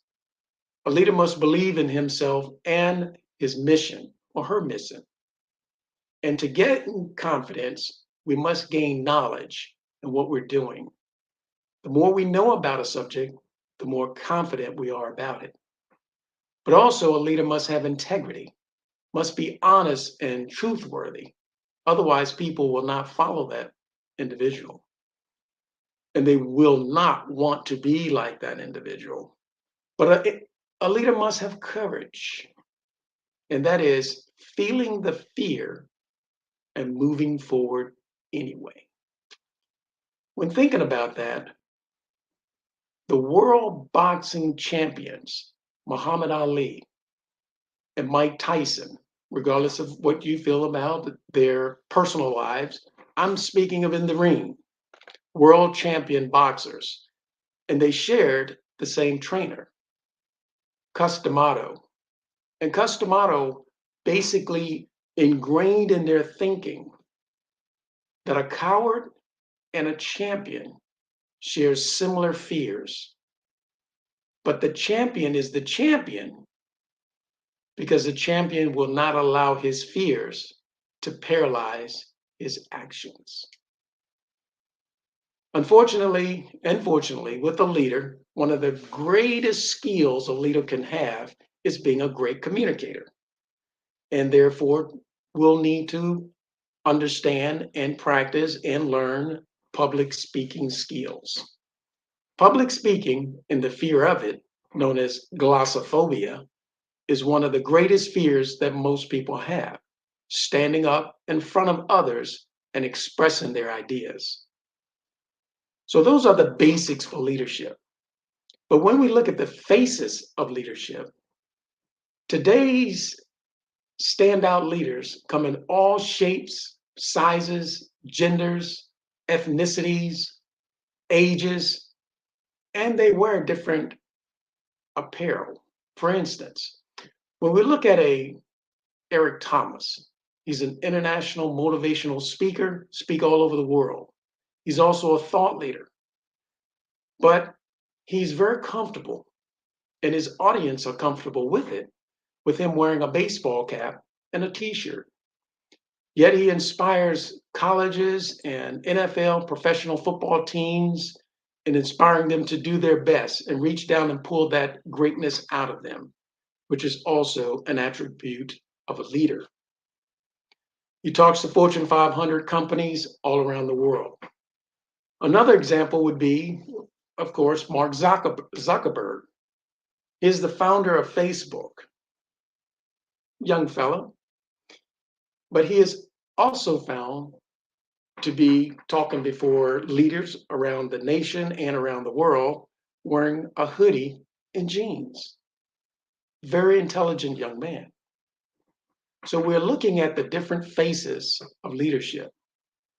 One of the leaders in technology could be a young lady in her college campus, and she's actually considered one of the greatest marketers on the planet, but she's doing it from her college dorm because we do a lot nowadays remotely. However, research reveals 5 attributes that leaders must have to inspire their followers. And as we go through those attributes, we're going to look at the faces of leadership woven into those 5 attributes. We're also are going to look at the 5 levels of leadership and how they also play a part. So there's going to be a lot of information coming at you. So I hope you got your pens and computers ready, because this is going to be a lot of good information that you can use later. And of course, a lot of this information is shared at CMV Communicators when we do our workshops. When we look at the first attribute, or one of the attributes of the 5, that attribute of a leader is to create enthusiasm and also stay curious or inquisitive. When we look at that attribute, we look at the face of the authoritative leader. There's a book called Enthusiasm Makes the Difference. And enthusiasm does make the difference. If we're not enthused about what we're doing, then we're not going to have the energy to basically give that vibration to the person that we're actually engaged with. So we must become life learners. Becoming life learners, that helps us to be more enthusiastic about what we're doing. We're not that enthused if we don't know what we're doing. And enthusiasm breeds enthusiasm. And enthusiasm breeds energy and excitement. And what good is it being in business if you're not excited about what you're doing? Otherwise, we may go and get a job that, nothing's wrong with a job because, of course, we supply jobs, but get that job that we're not interested in, and we're just basically going through the motions every day. It is said that 8 out of 10 people are going to a job that they don't want to go to, doing things they really don't want to do, for people that they really don't want to do it for, at a location they really don't want to go. We don't want to be one of them. We want to be excited. We want to be enthused about what we're doing. And that's a huge attribute for a leader. How do we inspire so that our followers, our team members, become enthusiastic about what they're doing? Another attribute is empowering our people as leaders, winning their trust. That's big. That's huge. Because a lot of times, if our followers don't trust the leader, if the players don't trust the coach, then if we don't trust at some level our governments, then we're not going to have very productive followers. And when we look at empowering our followers, we're looking at the face of the facilitative leader. And the facilitative leader establishes structure and allows members to make mistakes. A lot of times we won't do what we know we need to do because we're afraid we'll make a mistake. And of course, we must make mistakes. Thomas Edison made plenty of mistakes in creating the light bulb, but he found a lot of different ways that the light bulb wouldn't work. But there was one way that it did. And when we do our jobs and when we inspire others, we may make a mistake. We may make a mistake in the way of the style of leadership that we're engaged with one of our team members. But that's okay. Mistakes gets us where we need to go. When we look at a guided missile and all of the electronics that's involved to get that missile to its target, there's a lot of feedback and basically information that tells the missile where to go. And the same thing with us. There's a lot of things that we need to do and learn from our mistakes, because it's so important to have that structure and have that structure ingrained in our followers so they're not afraid to make mistakes. But as a leader, we go to them and we engage with them because we understand when we empower our people, we must be engaged with them. And engagement is a huge portion of our business. Because if we don't have internal engagement with our team members, then they won't give that engagement to our external customer. We have the internal customer, which is those who work with us. We have the external customer, those who we sell to. And we're either selling a service and or a product. And of course, when we do that, we must have that high level of engagement internally, and that high level of engagement will then transfer to our external customer. As I was speaking, we're going to also weave in the levels of leadership because they're all intertwined when we're looking at the attributes of a leader. And in this particular step of leadership, or the leadership style of facilitative leader, we're looking at the fourth level of leadership, which is people development. We empower our people, we're developing our people. We empower our people because we know we've trained them correctly. We also know that we're getting feedback from them so that we can assist them to reach their goals. J. Paul Getty said, one of the richest men in the world, he once said to an audience, and he lived by it, that if you help enough people get what they want, you'll get what you want. So it's important that we empower our people, we inspire our people, and of course, we help them to engage. When looking at the additional faces of the leader, or the changing faces, we move on to another attribute that leaders must have, and that is facing challenges. And when we face those challenges, we must instill confidence, because it's okay to have a challenge, but it's not okay to run away from it. We may back off, regroup, but we know we're going forward. Sometimes we must huddle. We must call a timeout. Sometimes we even have to punt, but the game isn't over. We continue to press forward. We're looking at facing challenges. One of the greatest leadership styles for that, of course, is the face of the authoritative leader.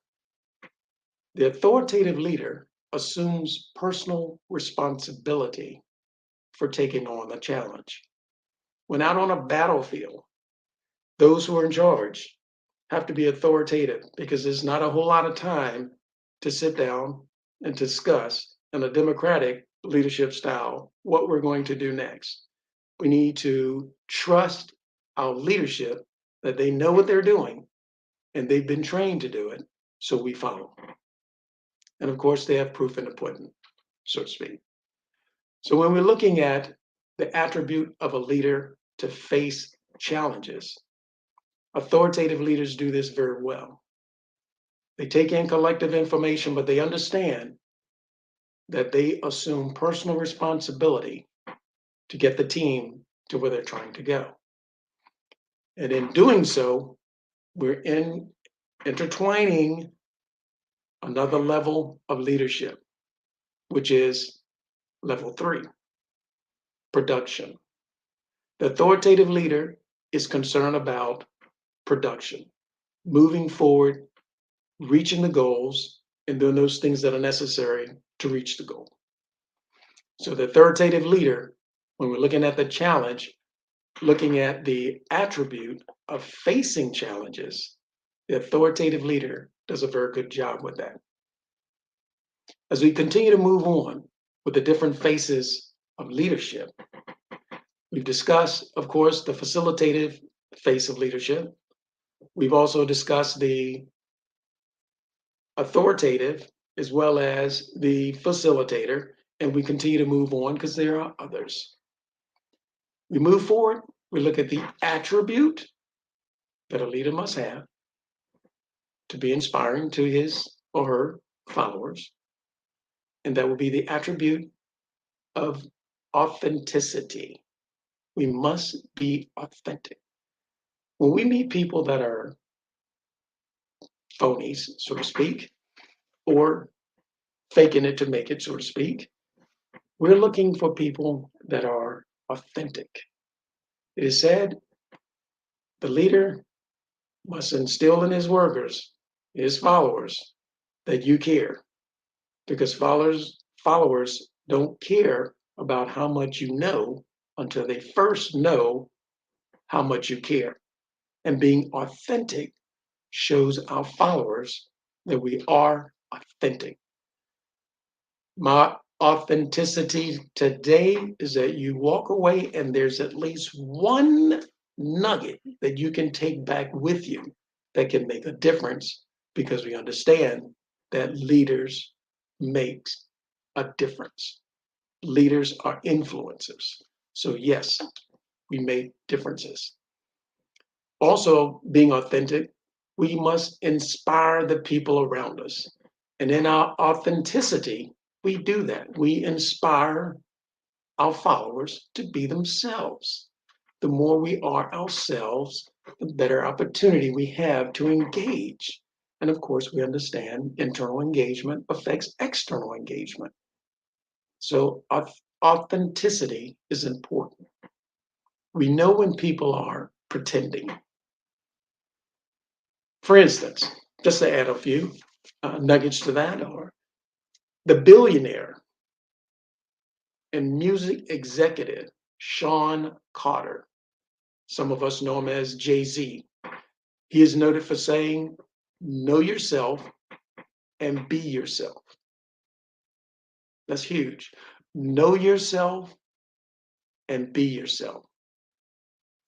Years ago, I've come across the statement, and actually my mother used to say it often. You can fool some of the people some of the time.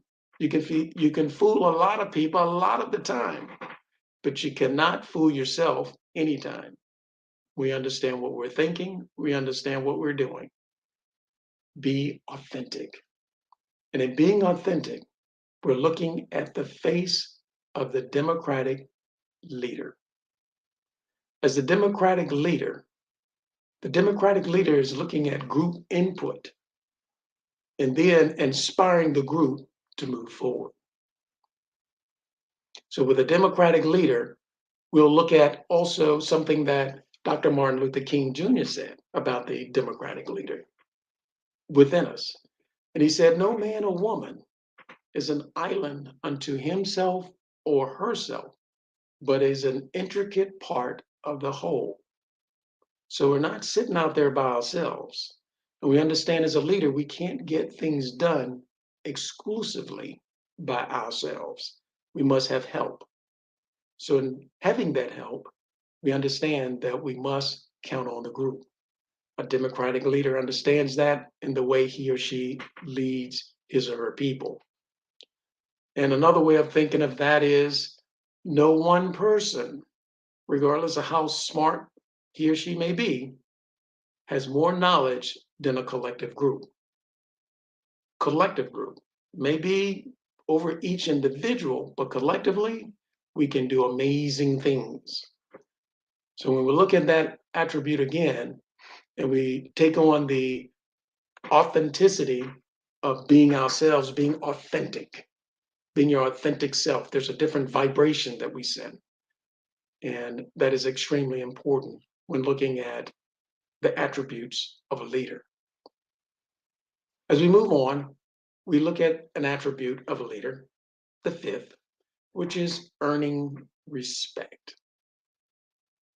Many of us have heard, if one desires respect, one must give it. If one desires respect, one must give it. Unfortunately, on the first level of leadership, which is positional, which most leaders that I've found tend to stay at. They're given a leadership position, and now they've become authoritative, but not necessarily the authoritative leader.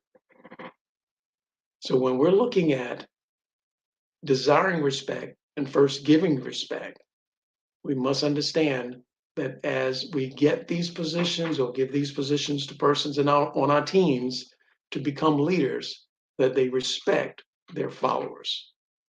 That's the only way to get to the second level of leadership, permission. But as we continue to look at gaining respect, we looked at the changing face of leadership. And in this particular attribute, we're looking at the face of the situational leader. The situational leader adapts to the styles of urgent or non-urgent situations. What does that mean? The situational leader is kind of kinesthetic. They need to know the other leadership styles because depending upon the situation, they may need to tap into that style of leadership. Again, if you're on a battlefield and you're a situational leader, you need to reach over and, okay, now for this situation, I need to be the authoritative leader. We need to get things done right now. We don't have an opportunity to all come together in a huddle and determine what the next play is going to be. However, there are situations where maybe we do need to call a timeout and then discuss what the next play will be. A situational leader does those things. Depending upon the situation, would dictate what leadership style that leader needs to engage with. And not just only the situation, but also the people. It is best that we interact with people differently because people are different. So it depends on the situation. So when we're looking at that attribute of earning respect, our followers will give us respect when we respect them and understand that they are different and we are actually engaging with them differently. What do you think? Yes, the situational leader understands the situation that he or she is in and then can reach over and grab whichever leadership style they need to engage to get the best outcome. So they understand collaboration. Sometimes they need to collaborate, sometimes they don't. It all depends on the situation. And as we continue, of course, there are many faces of leadership. And there are several things that dictate which face of leadership is necessary. Back to situational. Those are some of the things that we go over in our workshops. In your company, which leadership style are you engaged in? And being authentic, it's going to come out in our personality, which leadership style is natural to us because it's going to be part of who we are. But as the situational leader, we must understand as we continue to be the owners of our business and move our business forward, is that we understand the leadership style that we have. Hopefully, we taken the assessments necessary to find out what they are and understand the other forms of leadership so that we can be that situational leader. With that in mind, of course, and we'll continue to move forward. Don't have much time left, but at the same time, when we look at the different type of faces of leadership and what dictates which face we need, it depends on the challenge. Harvard Business School views leadership as if there's no challenge, then there's no need for a leader. It's pretty powerful. We understand that leadership is influence, but if there's no challenge, there's no need for a leader. And when we think of that word challenge, we don't think of it in just the context of something negative. The challenge is we're doing great and we're going to get better. What makes the great great? When we look at good to great, the company's already good. How do we get to great? What is the challenge between good and great? There is no need for a leader if there is no challenge. Understanding that the leader influences the attitudes and actions of his or her team. Also, what may dictate the leadership face that we use is different personalities, as we spoke about, engaging with different personalities so that we can help our persons become their best. And that is reaching their full potential, whether it be, of course, other companies or individuals. And then also understanding the weaknesses and strengths of our team. There's nothing wrong with being weak. That's why they're gyms. We go in there, we get stronger. So we understand what the strengths are, but as managers, we help manage our followers' weaknesses. We help manage them. We build on their strengths and help manage their weaknesses until they become stronger. Because we are there as a leader to help. And also when we're looking at what may dictate the leadership style we use to engage with individuals is the business culture. What is the business culture and what is the type of business? Because it's going to be different as to which type of leadership style we need. Again, when we're looking at urgency, those things which are and aren't, then we may need that authoritative leadership style to get things done quickly because we don't have a whole lot of time. When we do have time, then maybe depending upon the personalities of our team members, we may want to engage in having a meeting in the morning and coffee and danishes and what have you not, and discuss what the problem is and get some ideas and then jot those ideas down and move forward. Everybody's engaged. When we feel engaged, we feel part of. When we feel part of, we're more enthused about what we're doing. But sometimes the situation may not dictate that we have that type of time. So it depends on the business culture, depends on what the business is. So as you continue to move forward and think about your leadership style and which leadership style, or which face of leadership is best to use with your company as you continue to move forward and get the things done within your company that needs to be done. Understanding those things that needs to be done, things are identified in your company statement. As far as why are you in business? And everything you do is based on the why you are in business. And we move forward. A lot of us are in business with the focus of just money. But we understand it's a whole different conversation, but we understand what it takes to increase compensation. And we can think we want money, but it's all about the customer, the internal customer and the external customer. Taking care of those that are on our team so that they can help take care of those who we interact with in commerce. Hopefully you've gotten a lot out of it. I know that it's a lot of information that I've covered in regards to the attributes of a leader, when we're looking at the different levels of leadership, and we're also looking at the different faces of the leader and understanding when we need to interact with those different styles of leadership. Again, I ask, when you assess your company, which face of leadership best suits what you're trying to get accomplished?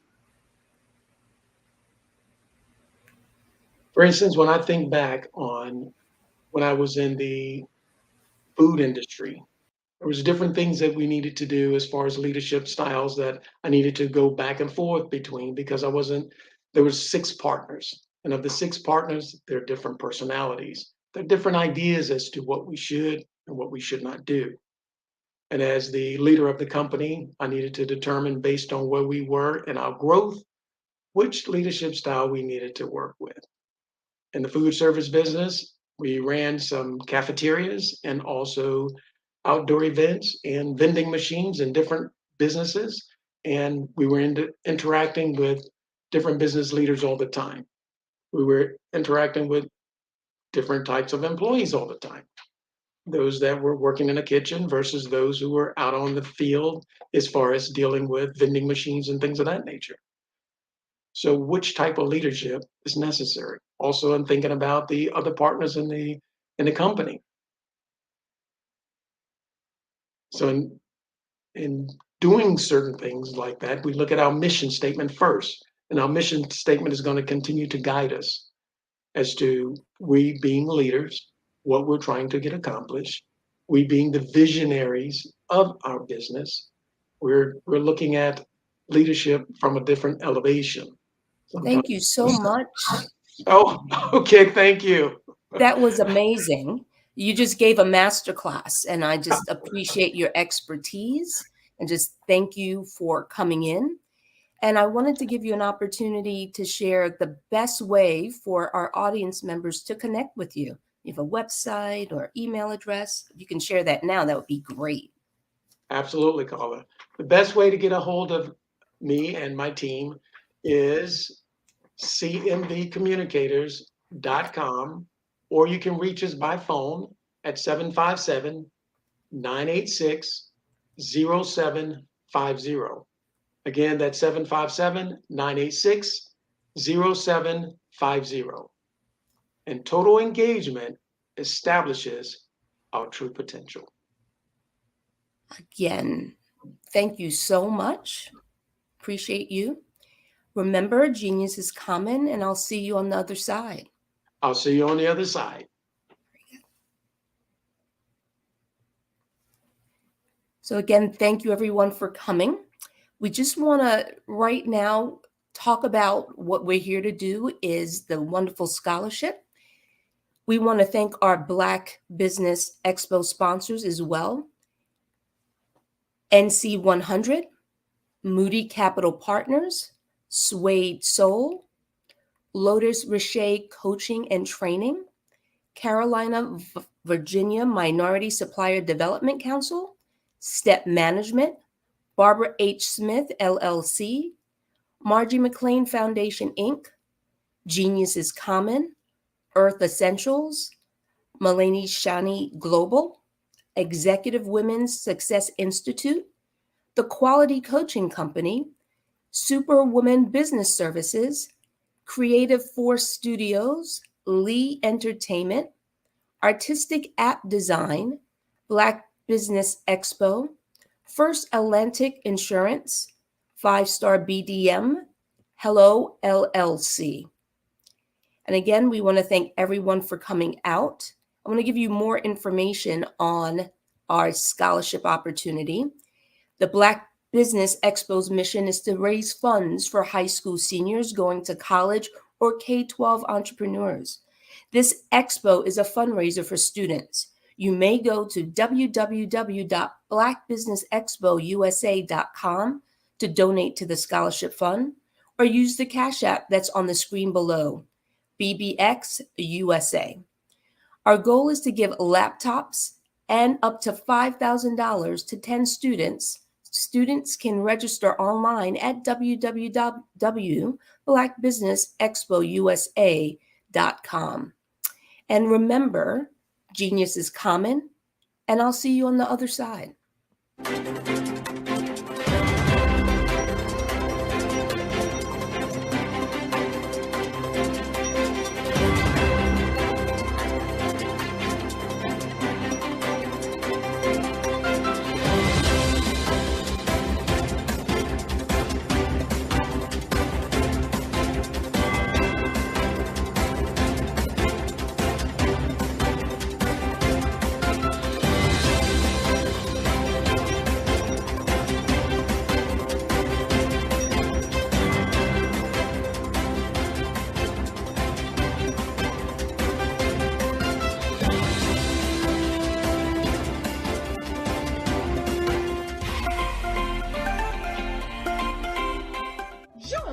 Dr. Eric Kelly III and a host of phenomenal speakers from all around the globe for this 7-day virtual event that you don't want to miss. The mission of the Black Business Expo is to raise scholarship money from kids all the way from high school, all the way from college. The Black Business Olympics is one of the largest Black business showcases in the world. It is an opportunity for businesses and companies to showcase their businesses globally. We are going to be giving away laptops up to $5,000 away to students. Again, I'm Olivia Appleberry, the founder of 2 Cents Finance and one of the speakers for the expo. I am so excited to see you there. For more info, go to www.blackbusinessexpousa.com or call 919-308-9090 and hope to see you there.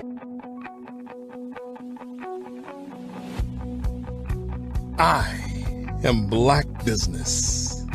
From the moment I wake until the time I sleep. Yes, I am Black Business. I am Black Business. Tell me, are you Black Business? I am Black Business. Do you support Black businesses? Listen, I support Black business because I am Black Business. Black Business Expo, one of the largest business showcases in the history of Black business in the world. The world! Sign up today at www.blackbusinessexpousa.com or call 919-308-9090. I am Black Business. I am Black Business. From the moment I wake until the time I sleep, I am Black Business. I am Black Business. Are you Black Business? I am Black Business. Do you support Black businesses? I support Black business because I am Black business. Black Business Expo, one of the largest business showcases in the history of Black America in North Carolina. Sign up today at www.blackbusinessexpousa.com or call 919-380-9090. I am Black Business. I am Black Business. From the moment I wake until the time I sleep, I am Black Business. I am Black Business. Are you Black Business? I am Black Business. Do you support Black businesses? I support Black business because I am Black business. Black Business Expo, one of the largest business showcases in the history of Black America in North Carolina. Sign up today at www.blackbusinessexpousa.com or call 919-380-9090. 380-9090. I am Black Business. I am Black Business. From the moment I wake until the time I sleep, I am Black Business. I am Black Business. Are you Black Business? I am Black Business. Do you support Black businesses? I support Black business because I am Black Business. Black Business Expo, one of the largest business showcases in the history of Black America in North Carolina. Sign up today at www.blackbusinessexpousa.com or call 919-380-9090. I am Black Business. I am Black Business.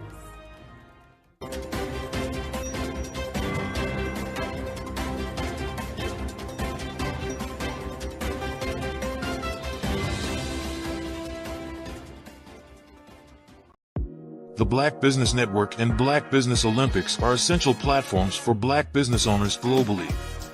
They provide the tools and support you need to succeed in today's competitive marketplace. Join us today as we collaborate together with businesses from around the world to support our children, students, and young future entrepreneurs, Black businesses and corporations. We raise funds for students going to college and young entrepreneurs who are aspiring to be business owners, and we invite you to be a contributor today.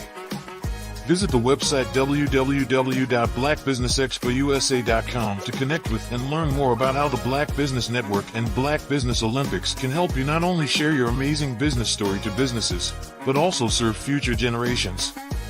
Hello, my name is David Jones, CEO and co-founder of the Hello LLC, where we help businesses build a culture, brand and experience, and leverage technology to pivot into Web3. Join the Black Business Network streaming live into Roku, Metaverse, STEM City, Black Multiverse Enterprises, Hulu, YouTube, iHeartRadio, Apple, Facebook, LinkedIn, Spotify, Twitch, and Google Podcasts. Tune in, turn on, and let's thrive.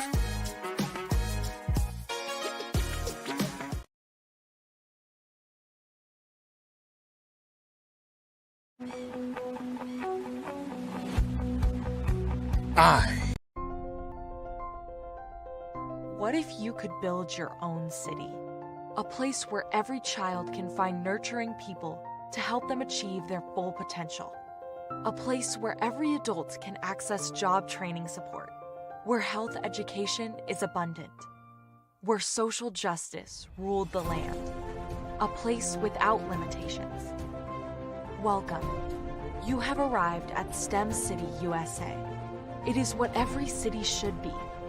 A safe and trusted community where you find people and resources to help you become everything you are and beyond.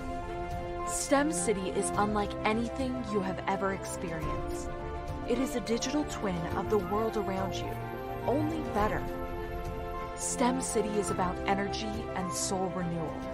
It is more than a digital world. You can almost feel the power of live cultural events, music, and theater. STEM City promises a better future for children with caring mentors and hands-on activities with dedicated tutors to support our youth. STEM City is your passport to a healthy lifestyle with weekly events addressing our community's many issues. STEM City is your financial well-being with helpful information on wealth management, career advancement, job training, and so much more. STEM City is the community you deserve. It is the city where your dreams can come true. STEM City USA, a place in the sky that is accessible to all who reach for the stars.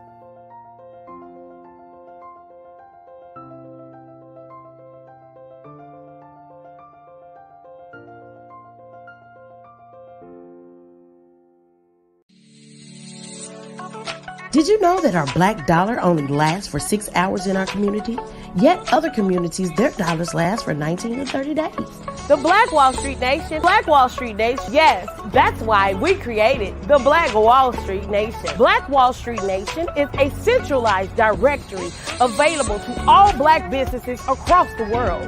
It was created for businesses like you, the ones that want to start and the ones who have a dream that have already started, such as businesses like Drop in a Bucket Productions, Valito Foods, Sugar Tea Branding Firm, All the Dazzle, Bun Cakeaholic, Miss Riot, and you. We'll have marketing, seminars, and some funding coming soon just for you. So, we want you to come and join us. www.blackwallstreetnation.com. See you there.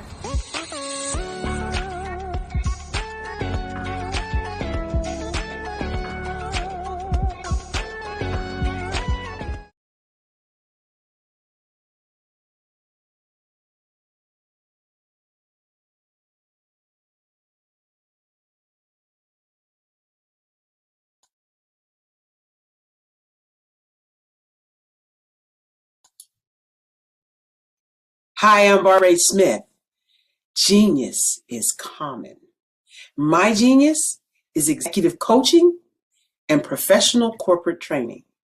As the master executive coach and corporate training ambassador for the Genius is Common movement, I help business owners craft their stories in such a way that you know exactly what they do, what they have, and what they bring to the table.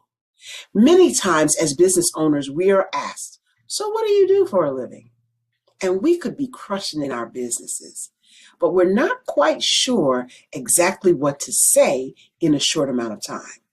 Well, I help you take those stories that are the reason why you're in business and why you're so passionate about your business and craft them in such a way that people are drawn to you, as opposed to being repelled by you.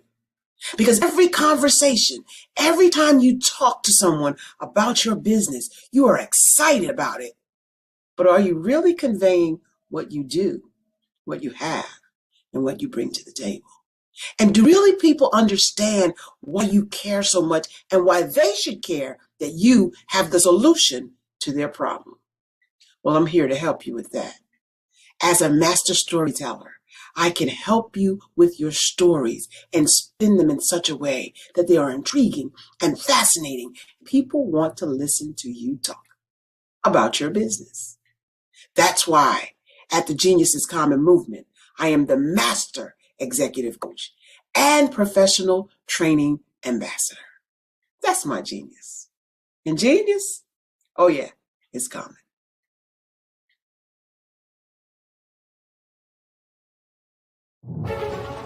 In the heart of America, there are dreams waiting to be realized. Dreams of owning a home, creating a haven for families, and building a future. Yet, there are 13 million mortgage-ready home buyers and nearly 20 million renter households who have the credit and income to qualify for a mortgage but remain left out of the home buying process. These potential home buyers are in urban and rural America, where dreams should flourish. The big banks, the giants of finance, have all exited the mortgage lending business, decreasing their lending footprints across America. They are no longer present and active in these communities. Instead of offering opportunities for home ownership, some of these banks have chosen a different path. They have decided to become mega landlords. They have chosen to invest billions of dollars in rental homes, leaving potential home buyers with fewer options and stuck in a cycle of renting without the chance to build equity and create a legacy for their families. Here is the shocking truth. A report issued by the Home Ownership Council of America revealed that if lenders were to step forward and serve this underserved market, they could conservatively increase their loan volume by $1.5 trillion. $1.5 trillion. This is a $1 trillion business opportunity, ripe for the taking.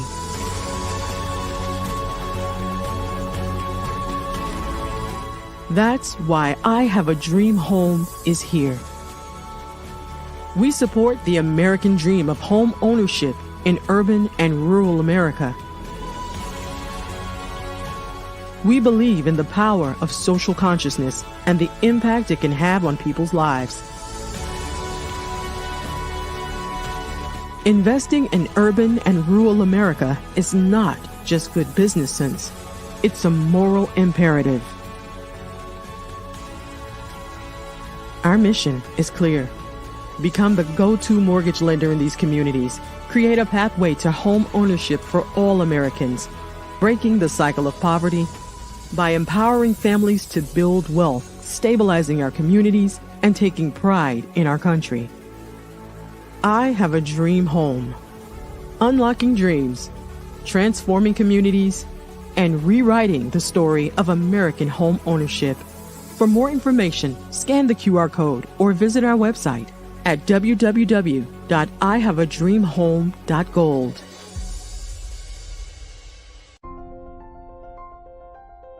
What if you could build your own city? A place where every child can find nurturing people to help them achieve their full potential. A place where every adult can access job training support.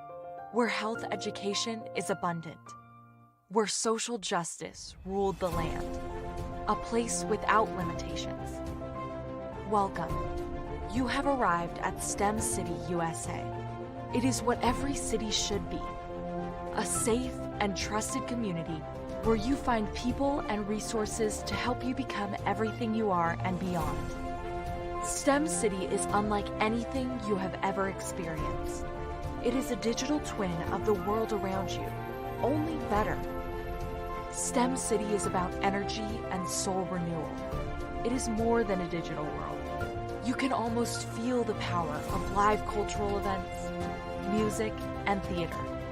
STEM City promises a better future for children with caring mentors and hands-on activities with dedicated tutors to support our youth. STEM City is your passport to a healthy lifestyle with weekly events addressing our community's many issues. STEM City is your financial well-being with helpful information on wealth management, career advancement, job training, and so much more. STEM City is the community you deserve. It is the city where your dreams can come true. STEM City USA, a place in the sky that is accessible to all who reach for the stars.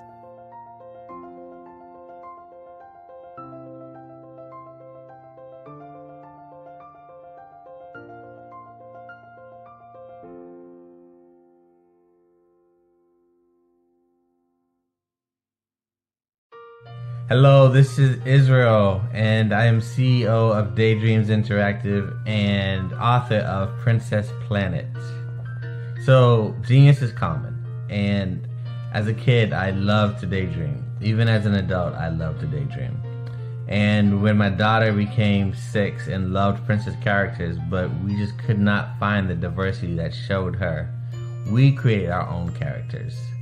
So, for instance, you have Princess Nulu right here. Princess Nulu is from Uganda, and her genius is that she loves to take care of animals.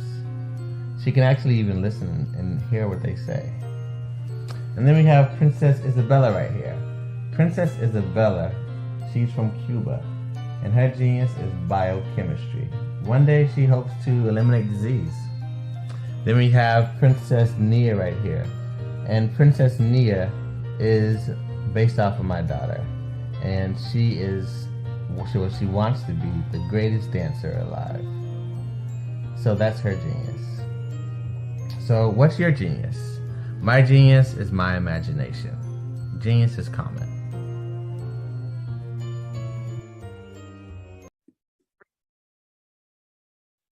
Hello, I'm Dr. Madeline Ann Lewis, President and CEO of the Executive Women's Success Institute.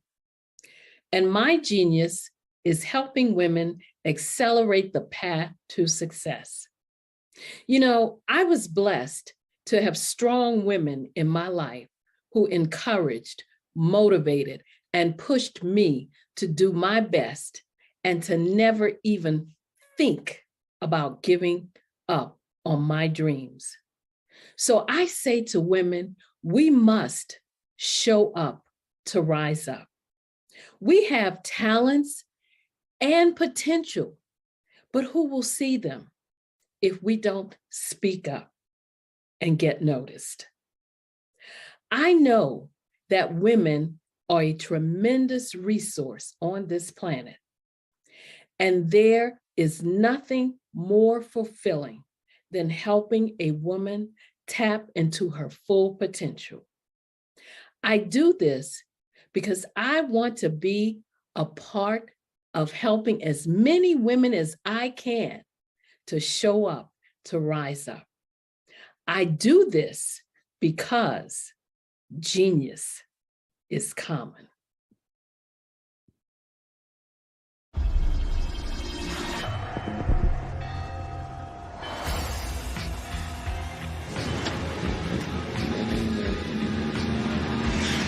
La connexion BU. La connexion BU.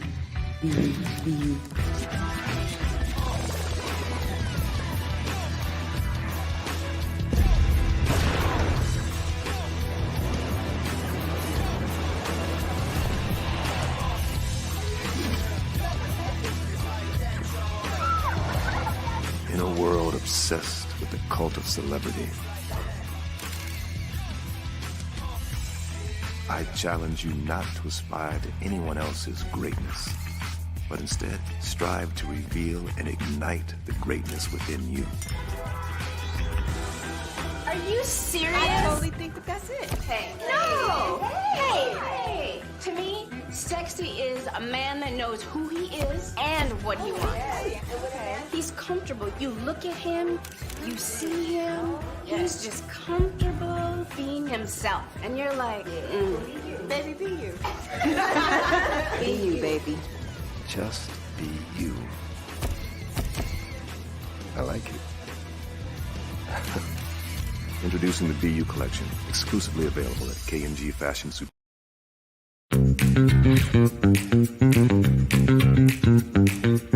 It's time for you to start bossing in social media.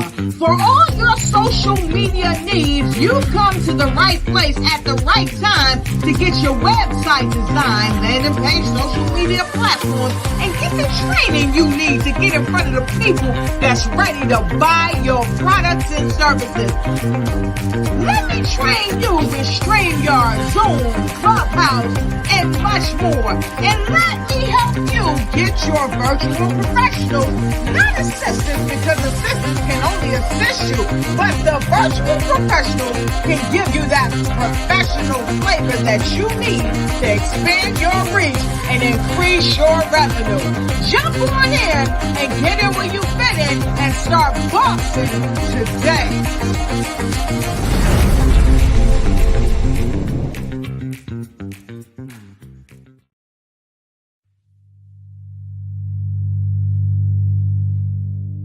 So what we have to do is when we get in a spot, we need to create some spots for us. That's the main thing. We need to be able to be in a position where we're able to create those spots for us. For me, being an entrepreneur, I'm not just going to get a business and then leave you sitting high and dry. If you ask me some questions about entrepreneurship, I'm going to give you as much as I received. I've seen people who made it, and then when you ask them, it's like, okay, now you have to pay me for the information, the same information I got for free. We probably in totally different cities. There's no way that we're going to bump heads or anything.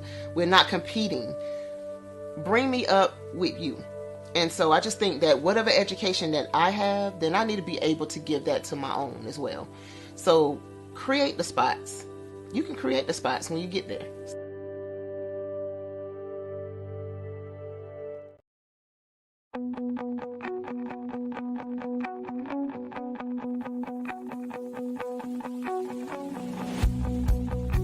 I am Black Business.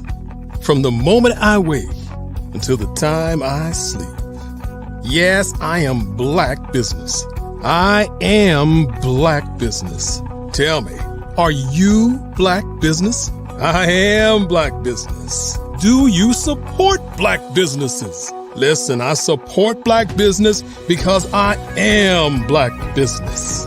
Black Business Expo, one of the largest business showcases in the history of Black business in the world. The world!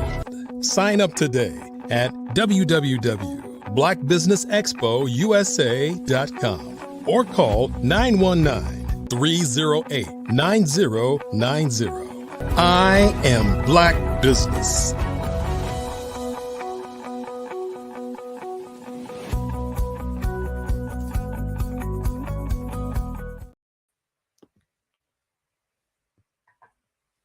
Good morning, business owners, entrepreneurs, thought leaders, and corporations. Welcome to the Black Business Network. Today's theme is Black Business and the Future. My name is Carla Hill, and I'm your business moderator for this evening on the Black Business Network. The Black Business Network is a 24-hour business network showcasing Black businesses, business owners, entrepreneurs, and thought leaders worldwide. We have speakers from North Carolina, London, Singapore, Africa, Japan, and cities all over the United States. The Black Business Network is a global community sharing its business knowledge to empower, inspire, and educate businesses about business. Our next speaker is Naomi Smith. Naomi Smith is the Vice President of the Lady CPA Network. She's responsible for the advancement and execution of the network strategy, with additional responsibility for business development and information technology. In addition to this role, Naomi serves in a financial planning and analysis role at a global biopharmaceutical company, a position that includes responsibility for facilitating the development, execution, and analysis of strategy and business plans. She's also the Vice President and Treasurer for the Chemo Divas Foundation, responsible for effective resource utilization. From 2016 to 2019, Naomi was an auditor at PwC, focusing on financial statement audits for nonprofit organizations. Naomi received her Bachelor of Science degree and Master of Science degree in accounting from St. John's University. She's passionate about increasing minority representation in the accounting profession and utilizing her experience to address wealth and inequity in communities of color. I present to you Ms. Naomi Smith. Welcome in. Nice. Okay. Thank you, Carla. Can you hear me on your end? Yes, loud and clear. Okay, Remember, perfect. genius is common, and I'll see you on the other side. I'll see you on the other side, Carla. Thank you. You're welcome. So hello, everyone. Good morning. It's a pleasure to be here. Carla gave a very nice introduction to who I am. And just to recap, my name is Naomi Smith. My genius is that I'm a certified public accountant, or CPA for short. And I'm here to talk to you all a little bit about the Lady CPA Network. So first, the Lady CPA Network was founded by Juwan Williams, who's a CPA and MBA living in Florida, and also owns and operates several of her own businesses. So this is the Lady CPA is one organization that I work alongside her with. Our objective is to aid in the advancement of women in the accounting and finance profession. The network provides individual career mentoring and entrepreneurial assistance for students and professionals. And we have three main service offerings. So first, entrepreneurial assistance in the form of work opportunities.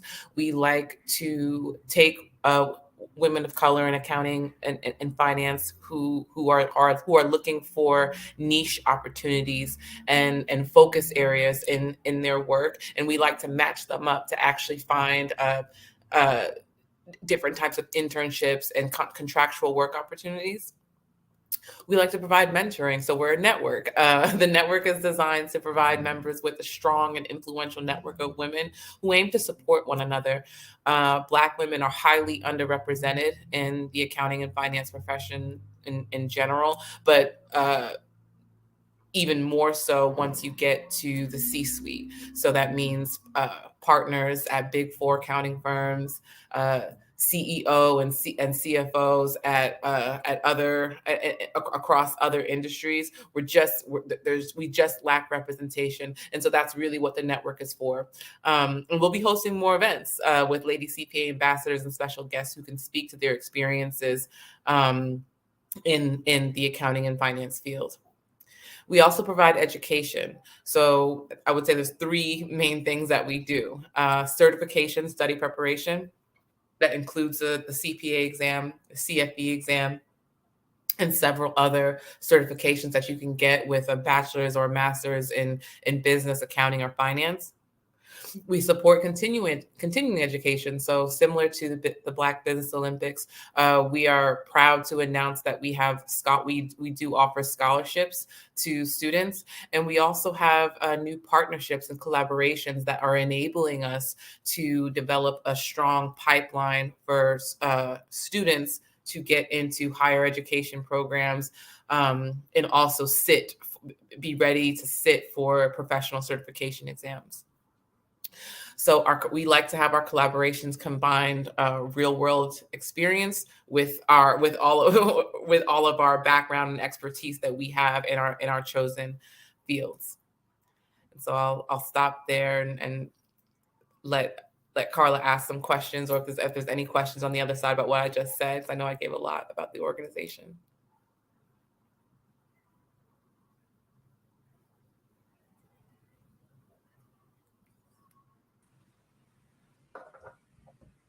I loved your presentation, Naomi. Oh, thank you, Carla. Yeah.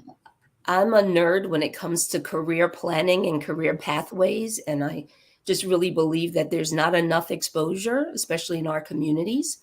So my question is, one of the things I heard from you is the niche, connecting people with niche opportunities. So if someone, can you give me some examples of some of those niche opportunities? So like, is it somebody, so if you could just share a little bit about that. Oh, absolutely. So as I said before, I'm a CPA, but I've taken on several roles in my career. One of the niche opportunities that we're presenting, that we will be presenting actually in January. So for all you students, professionals who'd like to sign up, please do, is for CFO services. And so looking at explaining exactly what do finance professionals do, what types of services do they offer, from budgeting and forecasting to expense report creation, and what does that entail, and also how do you do finance business partnering to drive business results. So that's one of the niche webinars that we're going to have in the near future, and it's actually with a Lady CPA ambassador. So another great perk of following the Lady CPA and joining the Lady CPA is that our legacy members and our Lady CPA ambassadors are highly experienced business professionals, not just CPAs, but all sorts of backgrounds in economics, finance, tax. So we have experts that span our profession who can really offer insight and one-on-one counseling to our members. That's great. So tell me a little bit more about the Lady CPA network. Is it mostly people of color? Is it all women, or? Yes. So we are an organization that's dedicated to women of color. The founder, the president, the vice president, myself are all Black women. But we really open our doors to really any woman who's looking to advance their career. But we focus on Black people. We focus on the underlying mission of our organization is to start to address the wealth gap in the United States. So I'll take it one step back. One of the most glaring signs that we have yet to reach racial equality in the United States is the wealth gap.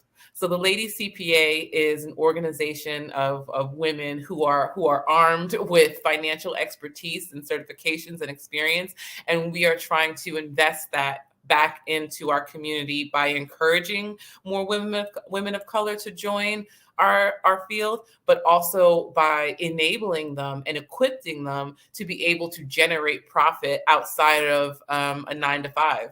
It's very important that business women understand their responsibility to their community and our responsibility to be information ambassadors about how to build equity and create financial legacy in their communities and in their families. That's amazing. So tell me a little bit about yourself. How did you know that, oh, I want to be a CPA? How did that exposure come to you, Naomi? Wow, I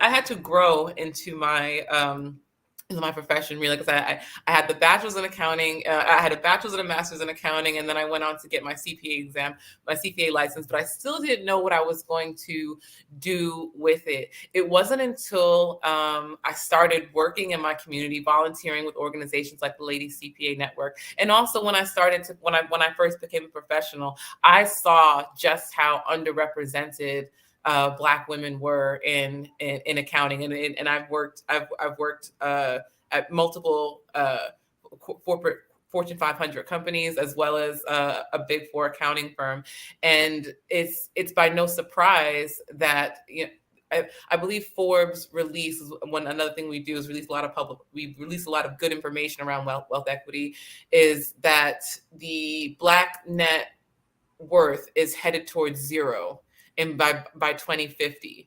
And so you will see that reverberating throughout your career in our communities. You will see the signs of that all over. I think we just had a commercial that was going over the housing crisis, home ownership crisis among people in our community. That's wealth equity. So that's our area. There's another Lady CPA ambassador who focuses on real estate. She's also an accountant and a CPA, but she focuses on evaluating a home, knowing what it's worth is, and how to invest in that. So a wide range of information and services that totally felt foreign to me when I was in school. Now, as a professional, I can see that, equity, being able to access capital, understanding how to make your dollar stretch, what's a good investment.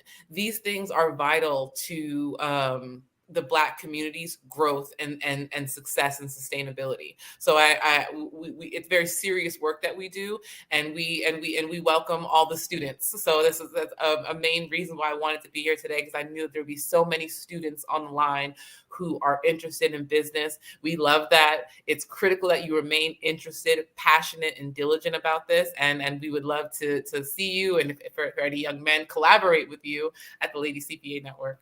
That's great. So what area of the country are you in, Naomi? I live in New York, so I live in the Bronx. So I'm from the Bronx originally. Really? Yes, we need to connect. Yes, we need to. See, there you go. And if it weren't for, I'm grateful for the Black Business Olympics for having this and hosting this, because if it were not for organizations like this, we really wouldn't have the connectivity that we need, and the platform and the forums that we need to share this vital information with one another. So how is the Lady CPA Network structured? Do you have chapters? Do you have, how does it work?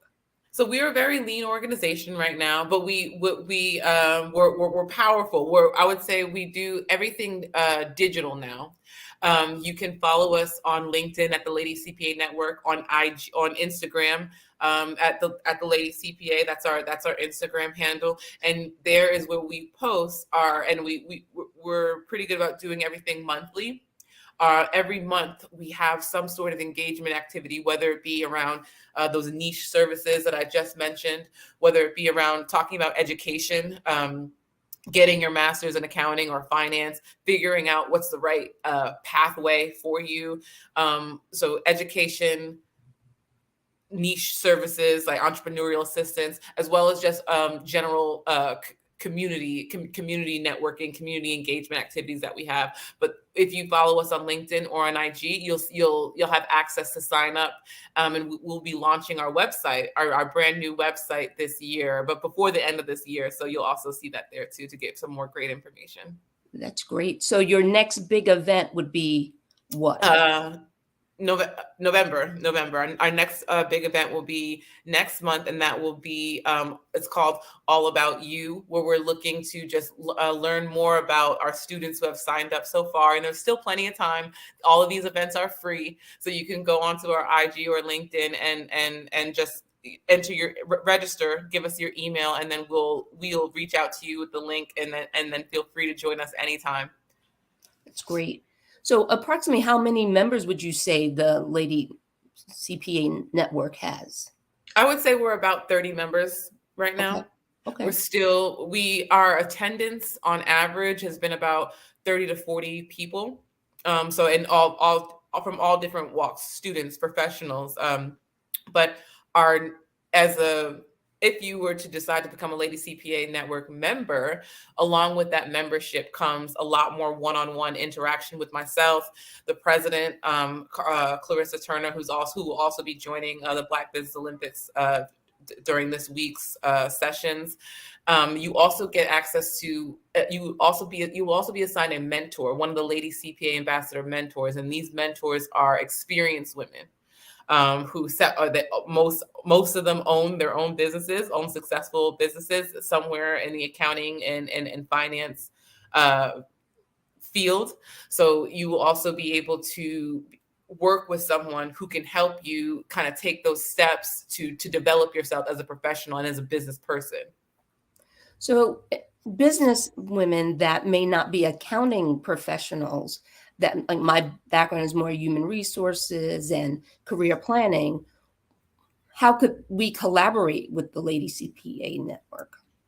Oh, in many ways, and we are open to collaboration. For example, we're proud to say we just started a brand new partnership with Northeastern University and PwC, and this is so that we can help students apply and be ready to enter into a 2-year program where you could earn your master's degree and get, and if all goes well, get a first-time job offer at PricewaterhouseCoopers, which is where that's like my accounting alma mater, if you will. But one thing that's critical to the network and just to a business person in general, no matter what your focus is, whether it's accounting, tax, finance, is business partnering. We cannot do it all.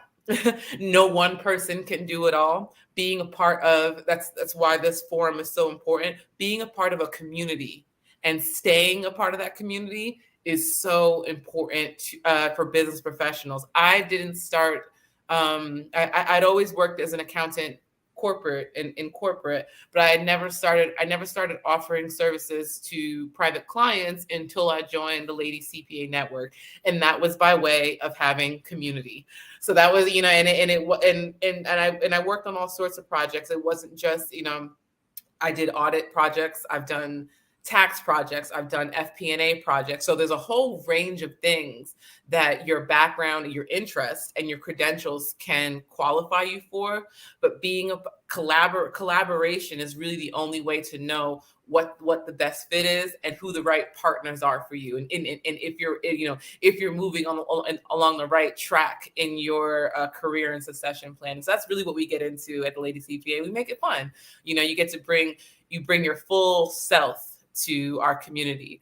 And I think that's a very important point. One of the things that students brought up to me in our first meetings with the Lady CPA Network was that they were almost kind of like shell shocked when they got into their first job or they got their first internship, not really seeing anyone like themselves. And so our community is a community where we're encouraging our students to bring them full selves to business. and to their profession and to what they do. Because when you have that passion and when you have that drive, I mean, that's when business becomes fun. That's when you can make, you make money moves, and you make the numbers dance, as I like to say. But so we're looking forward to bringing a lot more information. So we're hoping to see a lot of the students who are who are attending the Black Business Network to join the Lady CPA Network in the future. That's awesome. So our theme for today is Black business and the future. Mm-hmm. So in terms of technology, right? I mean, I just know as an HR professional that there's competencies and skills associated with accounting, but there's also that technology skill. So talk a little bit about the role of technology in the future of accounting. Oh, wow. Yes. So another great session that we're trying to pull together is around the digitizing your business and the power of everything going digital. It's really the wave of the future. I mean, a CPA can and should invest in their technological savviness, if you will. Today, business is being changed every day by advances in technology, and we're focusing on learning that and understanding how we can drive our business results by leveraging that. And so we're not the expertise, but we do have partners who can come in and talk to us about the latest and greatest software that a lot of the Lady CPA ambassadors are using to streamline their businesses. Gone are the days of one person or one accountant needing to do everything. We've worked with accountants who, it's one or two accountants overseeing, but they've now been able to outsource a lot of their basic business functions to different third-party technological service companies, and this has increased their top line, reduced the amount of time that they're putting manual work that they're putting into the business. And so accounting, finance, and technology are really, they go hand in hand, and they cannot be separated at this point. So it helps to invest in understanding and leveraging good technology in today's accounting and finance for fields. So what would you say, just in terms of the SWOT analysis, right? And strengths, weaknesses, opportunities, and threats for the Lady CPA Network? I mean, in terms of just if you broke it down, what would you say your strengths are? What are the opportunities for the Lady CPA Network? Our strengths is that, we're a network, a close network of Black women in finance. That's our, we like to, one thing that we like to say is, I'm a CPA, what's your superpower? So similar to Ingenious comment. And so it's, and it is a superpower. So that's our greatest strength. We are Black women with a very important and critical skill to today's society and today's economy. It's all about money, especially in a country like the US. Our weaknesses, I would say what we are really trying to focus on is engagement. We need young Black students to find accounting and finance engaging, important. We need them to be passionate about it. And so what we are working on now is building up our voice and our narrative and our showcase. What we have to, what is it that we have to show for us being in this field and dedicating our lives to it, to students. So this was the perfect opportunity for me to come on and get a chance to expose the network and myself to some of our young, bright, genius minds on the line, and get to connect with them, because we need you all. We need to keep we need to keep investing in the organic growth and interest of Black accountants, of Black business people in general, really, who are young, hungry, and driven to learn, understand business, and put it back into their community.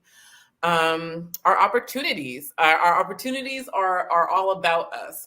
Our opportunities are, with organizations like the Black Business Olympics, the Black Business / Black Business Network, our Lady CPA networks, our students. Our opportunities come in the forms of collaboration. Our opportunities come in the form of building a strong community. That's why it's called the network. Without much like other cultures and societies, without the Black community being tight knit about this, about our finances, about our financial legacies, we need to keep all that information close. We need to keep it all in collaboration with one another, where we're trading and sharing and improving upon methodologies to create money and keep money and grow money. So that's what we're all about. So that's the biggest.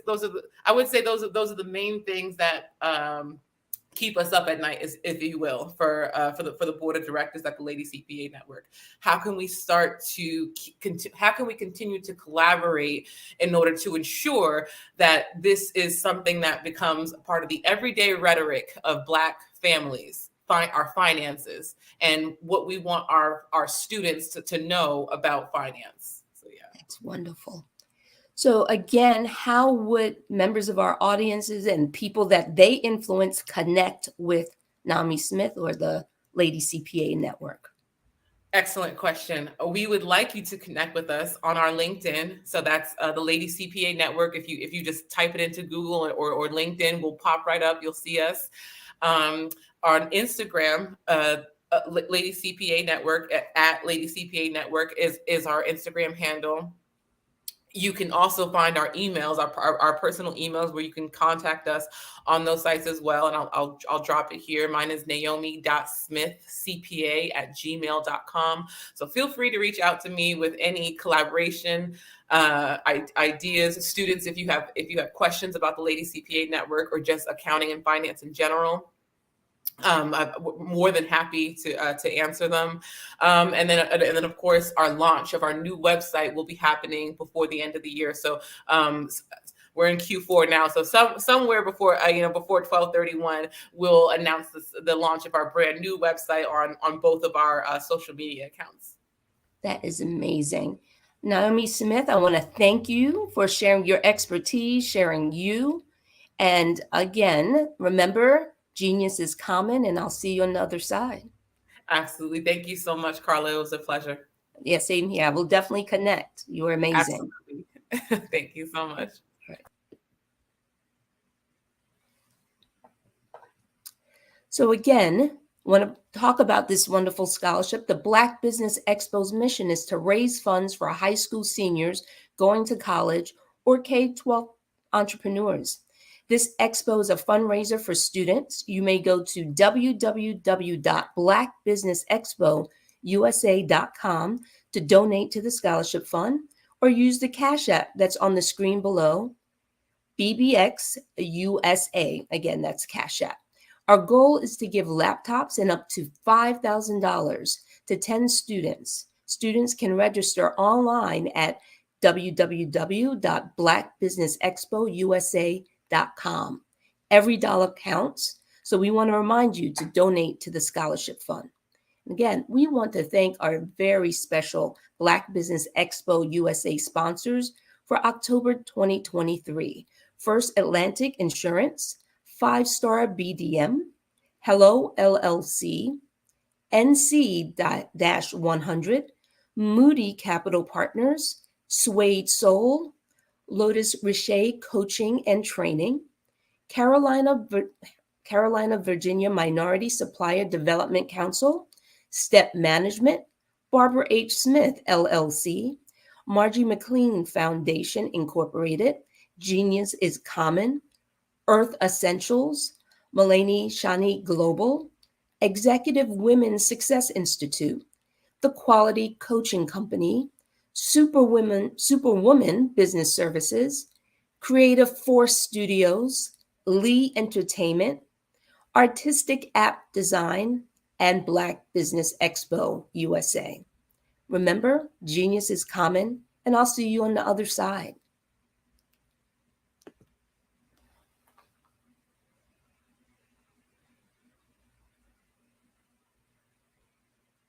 Over the past few years, we've seen the growth of existing and new initiatives focused on financial inclusion, building global networks, and reducing the wealth gap in response to the idea there's not enough seats at the table. Whether their outcomes are to increase the representation of Black executives on corporate boards, ensure an inclusive global economy, or to create new U.S. African commercial pathways, the strategies are often carried out by separate programs. The question is, should they be? With the continent of Africa being home to more than half of the world's fastest growing economies, the youngest workforce, over 400 companies generating more than $1 billion annually, 700 generating more than $500 million annually that are poised for growth, and being the destination of nearly $5 billion in venture capital in 2021. Diversifying U.S. and Africa commercial engagement by building bridges between African businesses and their U.S. diaspora should begin being seen as mutually beneficial. From helping to reduce Africa's enormous capital gap to catalyzing two-way trade opportunities, the COVID-19 global pandemic hopefully has taught us that global challenges and opportunities are more interconnected than we thought. During the pandemic, African companies like Unicorn Flutterwave, insurance provider Reliance Health, ride-hailing app Yasir, and 54Gene, the continent's first bank of DNA on people of African descent, proved that when African companies have access to networks, capital, and information, they grow big, grow fast, and create solutions that are valuable to the world. This is why Be Direct was created. We are the first U.S.-based but African-centric board preparedness and board search company designed to connect U.S. Black talent and corporations to African businesses. Unique and fundamental to Be Direct's success is our process of helping board candidates adapt their experience and networks to an African context before they're connected to high-growth companies that are looking to locally and globally scale. From our focus groups with African business execs and government leaders, we don't ignore the sentiment that business is easy, but people are hard. Having a pool of board candidates with hard-to-access networks and extensive experience across the business life cycle, including successfully raising capital, is table stakes for an initiative like this. So yes, we have that. But corporate or entrepreneurial success in the U.S. does not guarantee success in Africa. Developed alongside industry partners on the continent, our training program, Be Direct Prep, is designed to transpose their experience to create cultural comfort, understanding, and a commitment to helping businesses in Africa scale. Our board governance sessions are African, continental, and country-specific, integrated with cultural awareness and dexterity training, masterclasses led by African industry execs, and mentoring coaching from African continental-based facilitators. But even more unique to Be Direct Prep, we cap off our training program with an immersion trip to help candidates that have not been to Africa before see and feel Africa's complexity and opportunity from African soil. We all know traditional network-based board placement has historically left a lot of us out of ever really being in the paid board pipeline.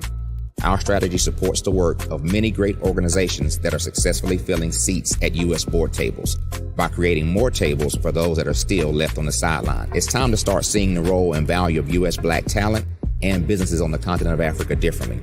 Old perceptions and habits limit economic inclusion. Let's transition Black talent and the African businesses they will support from the periphery of the global economy to its core. Living in a global lockdown, we all know now how fast local and global economies can change, and see the value of having businesses that hire, strengthen local value chains, and even grow globally. Status quo in any form holds back progress. We must democratize U.S.-Africa commercial engagement by socially and economically connecting cultures that have long been disconnected. It's time for Africa's U.S. diaspora to redefine their global value by helping African businesses scale continentally and globally.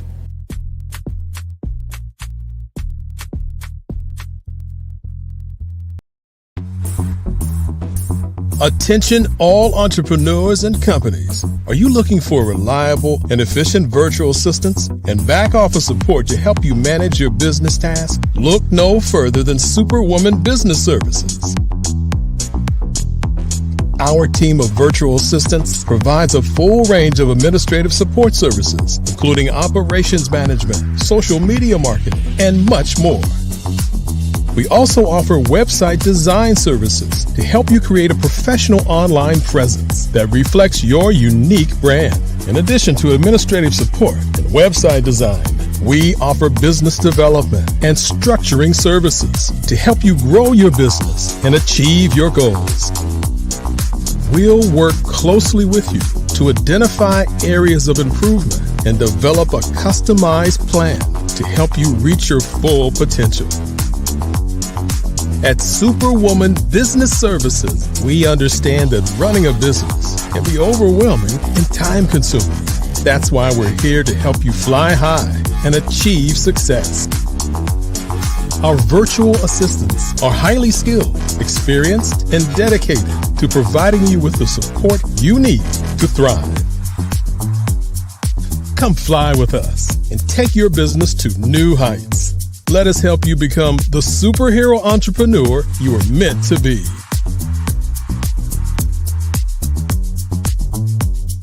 Contact Superwoman Business Services today to learn more about our back office support services. Come fly with us and take your business to new heights.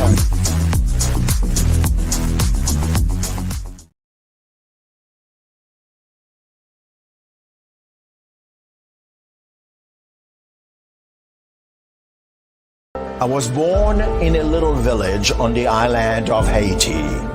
Many deadly diseases pounded me. It is as if they were on a mission to end my existence on this earth. I refused to give up. In 1983, I left Haiti and came to the United States of America. And I came with $5, 2 shirts. I didn't speak any English. I came to Atlanta. I got a job. I was a doorman. I was a doorman with a dream. What I used to come on stage. I'd rehearse this moment that I'm standing in front of you. That's the power of a dream. Maybe today is the day you begin acting as if you already have it. And then step out with full force. Take a risk. No condition is permanent. Don't let your situation distract you. You are chosen. You are called. You are born for a purpose in this life.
Dr. Eric Kelly III and a host of phenomenal speakers from all around the globe for this 7-day virtual event that you don't want to miss. The mission of the Black Business Expo is to raise scholarship money from kids all the way from high school all the way from college. The Black Business Olympics is one of the largest Black business showcases in the world. It is an opportunity for businesses and companies to showcase their businesses globally. We are going to be giving away laptops up to $5,000 away to students. Again, I'm Olivia Appleberry, the founder of 2 Cents Finance and one of the speakers for the expo. I am so excited to see you there. For more info, go to www.blackbusinessexpousa.com or call 919-308-9090 and hope to see you there. I am Black Business. From the moment I wake until the time I sleep. Yes, I am Black Business. I am Black Business. Tell me, are you Black Business? I am Black Business. Do you support Black businesses? Listen, I support Black business because I am Black Business. Black Business Expo one of the largest business showcases in the history of Black business in the world. The world! Sign up today at www.blackbusinessexpousa.com or call 919-308-9090. I am Black Business. I am Black Business. From the moment I wake until the time I sleep, I am Black Business. I am Black Business. Are you Black Business? I am Black Business. Do you support Black businesses? I support Black business because I am Black business. Black Business Expo, one of the largest business showcases in the history of Black America in North Carolina. Sign up today at www.blackbusinessexpousa.com or call 919-380-9090. I am Black Business. I am Black Business. From the moment I wake until the time I sleep, I am Black Business. I am Black Business. Are you Black Business? I am Black Business. Do you support Black businesses? I support Black business because I am Black business. Black Business Expo, one of the largest business showcases in the history of Black America in North Carolina. Sign up today at www.blackbusinessexpousa.com or call 919-380-9090. I am Black Business. I am Black Business. From the moment I wake until the time I sleep, I am Black Business. I am Black Business. Are you Black Business? I am Black Business. Do you support Black businesses? I support Black business because I am Black business. Black Business Expo, one of the largest business showcases in the history of Black America in North Carolina. Sign up today at www.blackbusinessexpousa.com or call 919-380-9090. I am Black Business. I am Black Business.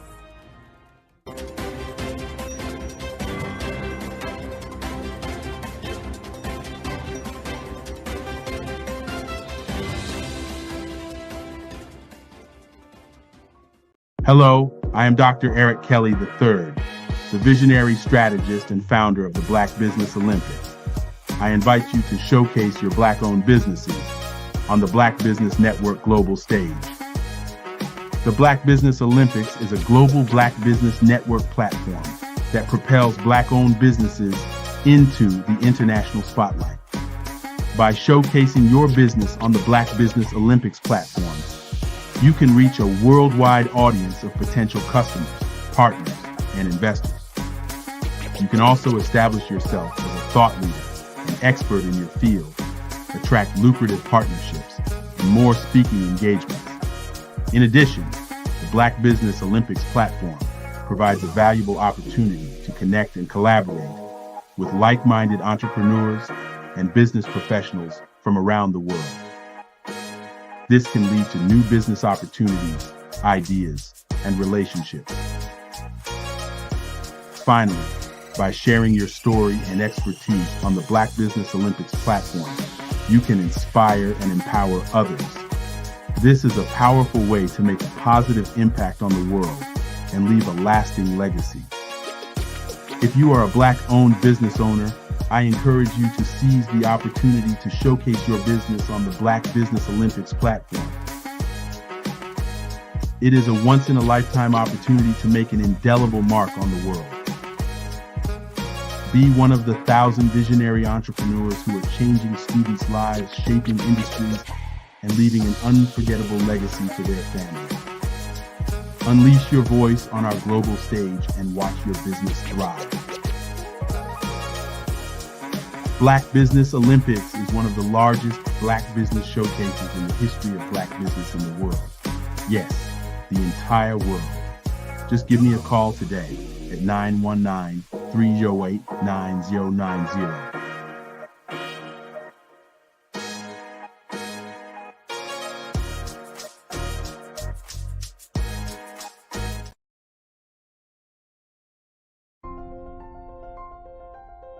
What if you could build your own city? A place where every child can find nurturing people to help them achieve their full potential. A place where every adult can access job training support. Where health education is abundant. Where social justice ruled the land. A place without limitations. Welcome. You have arrived at STEM City USA. It is what every city should be. A safe and trusted community where you find people and resources to help you become everything you are and beyond. STEM City is unlike anything you have ever experienced. It is a digital twin of the world around you, only better. STEM City is about energy and soul renewal. It is more than a digital world. You can almost feel the power of live cultural events, music, and theater. STEM City promises a better future for children with caring mentors and hands-on activities with dedicated tutors to support our youth. STEM City is your passport to a healthy lifestyle with weekly events addressing our community's many issues. STEM City is your financial well-being with helpful information on wealth management, career advancement, job training, and so much more. STEM City is the community you deserve. It is the city where your dreams can come true.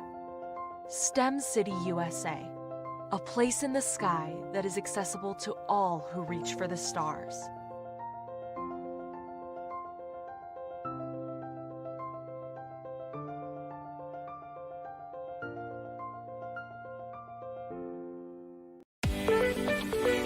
You are in the right place at the right time. The Black Business Network opens again for its Black Business Olympics, a 24/7 broadcast on business, strategies, global branding, social media marketing, finance, advertisement, and much, much more. Featuring the top, most powerful entrepreneurs and speakers and thought leaders from all around the world as they gather together for this phenomenal event.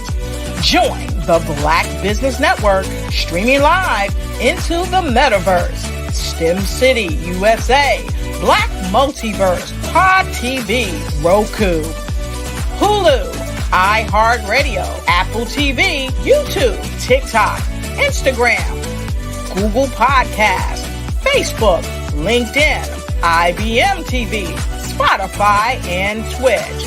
Tune in today and be a part of this amazing movement. The Black Business Olympics welcomes you. Content creators, welcome to Fave Unite TV. Hey, are you struggling with having your content stand out from the crowd? Or is it that you're overshadowed by others who have more resources, followers, and influence? The good news is wherever we are, you are too. We help you grow your online presence and optimize your visibility, which gets you closer to your audience so you can build trust and loyalty. By using the power of our network, we help you build yours. Fave Unite is a powerful tool to connect you with your friends, followers, and fans. And when fans rule, everyone wins. Join us. FAVE stands for Fans, Artists, and Venues. Submit your content today.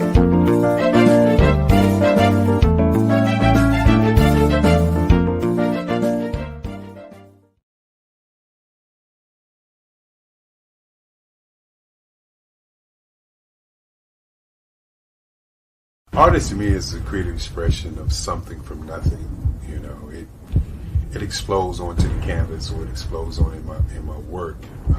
One of the things that I try to do more than anything is I try to just give the lines and the movements and emotions and expressions into what I do.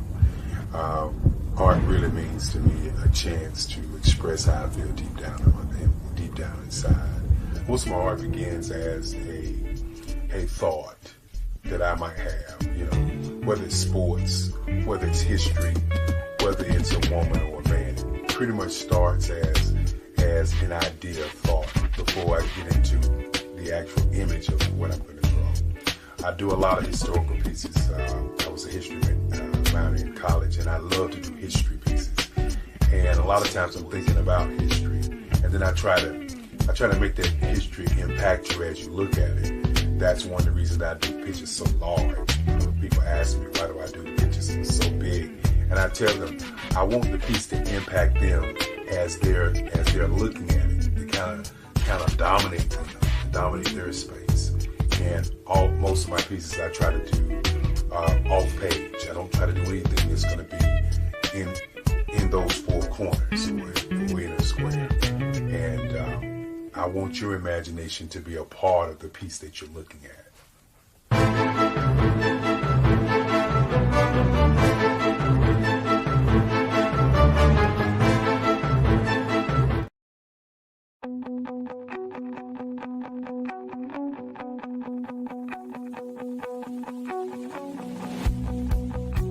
I am Black Business. From the moment I wake until the time I sleep. Yes, I am Black Business. I am Black Business.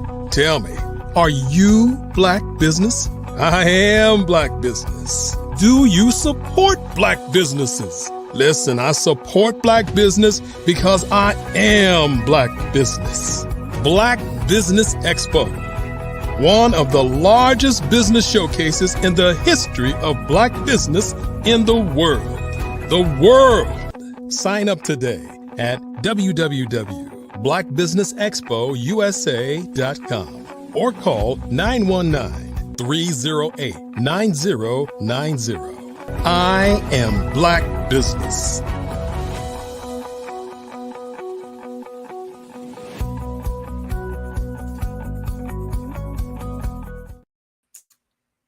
Good morning, business owners, entrepreneurs, thought leaders, and corporations. Welcome to the Black Business Network. Today's theme is Black Business in the Future. My name is Carla Hill. I'm your business moderator for this morning on the Black Business Network. The Black Business Network is a 24-hour business network showcasing Black businesses, business owners, entrepreneurs, and thought leaders worldwide. We have speakers from North Carolina, London, Singapore, Africa, Japan, and cities all over the United States. The Black Business Network is a global community sharing its business knowledge to empower, inspire, and educate businesses about business. Our next speaker is Bukeka Blakemore. I want to make, Bukeka, did I pronounce that correctly? I want to be respectful.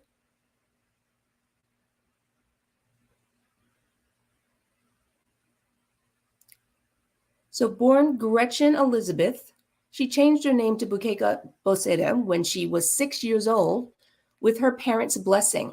Bukeka is known for inspirational speaking and singing to audiences all around the world. For 20 years, she has traveled the world creating conferences and music workshops and group discussions on the importance of self-worth. She has released 4 albums of positive and inspiring music. Honored as one of Kansas City Business Magazine's as most influential woman, class of 2013, Bukeka Blakemore is one of Kansas City's premier R&B and jazz vocalists. Bukeka is the CFO of FAV Unite TV and serves as board treasurer of Creative City Kansas City, Inc. She's an award-winning singer, songwriter, and motivational speaker, and PlanNet marketing representative. Her passion for empowering people transcends to all her platforms in television and media, music, speaking, business, entrepreneurship, and travel. Bukeka's style music focuses on inspirational and motivational lyric content. Her public speaking is designed to empower audiences to recognize their inherent worthiness and self-acceptance, and her company, Travel Bukeka Style, focuses on economic empowerment through relationship marketing and travel experiences for professional groups, conferences, and retreats. Bukeka helps people access entrepreneurship through leveraged income. She is able to help people build generational wealth and travel the world. Bukeka's travels have taken her around the globe, supporting organizations such as the Light Center in collaboration with the Novalis Center in Cape Town, South Africa, and Kansas City Gospel Music Ambassador for UNESCO Cities of Music to San Cristobal, Las Casas, Mexico. I present to you Bukeka Blackmore. Hello, can you hear me? Blakemore, how are you? Great. Thank you for that amazing introduction. Oh, you're so welcome. And just remember, genius is common, and I'll see you on the other side. Thank you. You're welcome. Well, hello, everyone. Thank you so much again for that amazing introduction. I do appreciate Black Business Network in so many ways. It's an amazing organization that we must support for all the things that they do and all the things that the business creators on this network are doing. So let me tell you a little bit about Fave Unite TV. We are a global streaming platform that is engaging content creators from around the world. We are experiencing growth with Fave Unite TV as we reach out to individuals, content creators from Kansas City to Angola to the UK, and yes, around the world. So let me tell you a little bit about. I'm going to expand on the introduction a little bit because I want you to know just how important it is for people to be aware of the power that they have and the decisions that I made to get me to the place where I am today. One thing that you're going to find in your life as a business owner, as an individual, the decisions that you make are key. The decision to reach out into the world, the decision to have a family, the decision to start a business, these decisions will change your life. Every single decision that you make is a direction and a path that's going to take you, hopefully, in the direction that you want to go. This week, we had an amazing experience, Fave Unite TV and Creative Cities of Music. We had the opportunity to bring to Kansas City two-time Oscar winner Willie D. Burton. Willie D. Burton is the sound engineer for the most recent blockbuster hit, Oppenheimer. And he's done such amazing films such as The Color Purple, Shawshank Redemption, and was the sound engineer for the most watched miniseries in the United States, Roots. And he told the audiences that we introduced him to this week in Kansas City about the decision that he made. Born in a small town in Alabama, he was listening to a minister speak, and that minister said that he was from Long Beach, California, and he knew that he had a relative in that area. So he made the decision to go to Long Beach from that small town in Alabama to start his career. He asked that minister, "Can I go back with you to Long Beach, California?" That was the decision that he made. And that one decision led him to 2 Oscars. What are the decisions that you're making? Let me tell you about a decision that I made myself. You know, it was back in high school when I was trying to figure out what did I want to do with my life? What are the what kind of career did I want to have? And honestly, I was quite lost. I wasn't sure what I wanted to do. I knew I had this talent in music as a vocalist that really came to me from my mother and father, who are both musicians. But I wasn't quite sure what I wanted to do. But I made the decision to go ahead and start my career as a vocalist. So I attended the University of Missouri, Kansas City, and that's the decision that I made that changed my life. Just one of them. I moved to an area at that time was far from economic development in many aspects, especially in the Black community.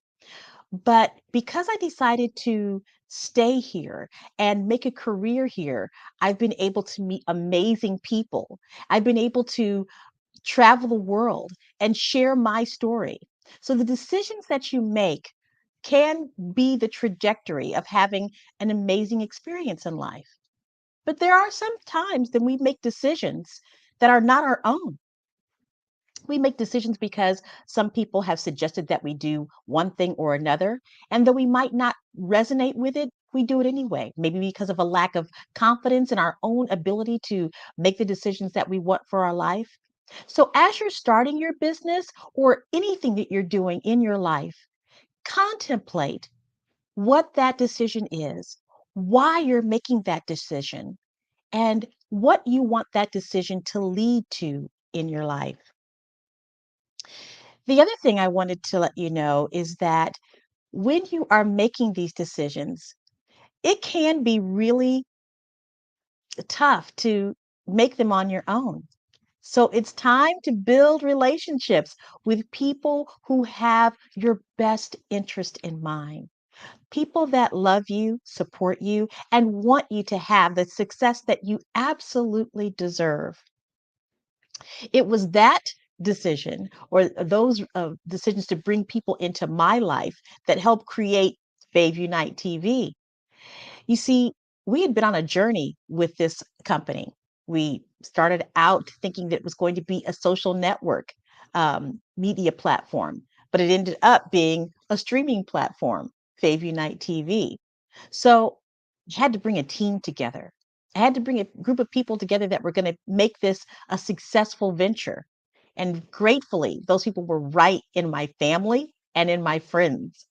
So we built a team together of individuals that are astute in the area of technology, finance, and marketing, as well as operations, business operations, and content development as well.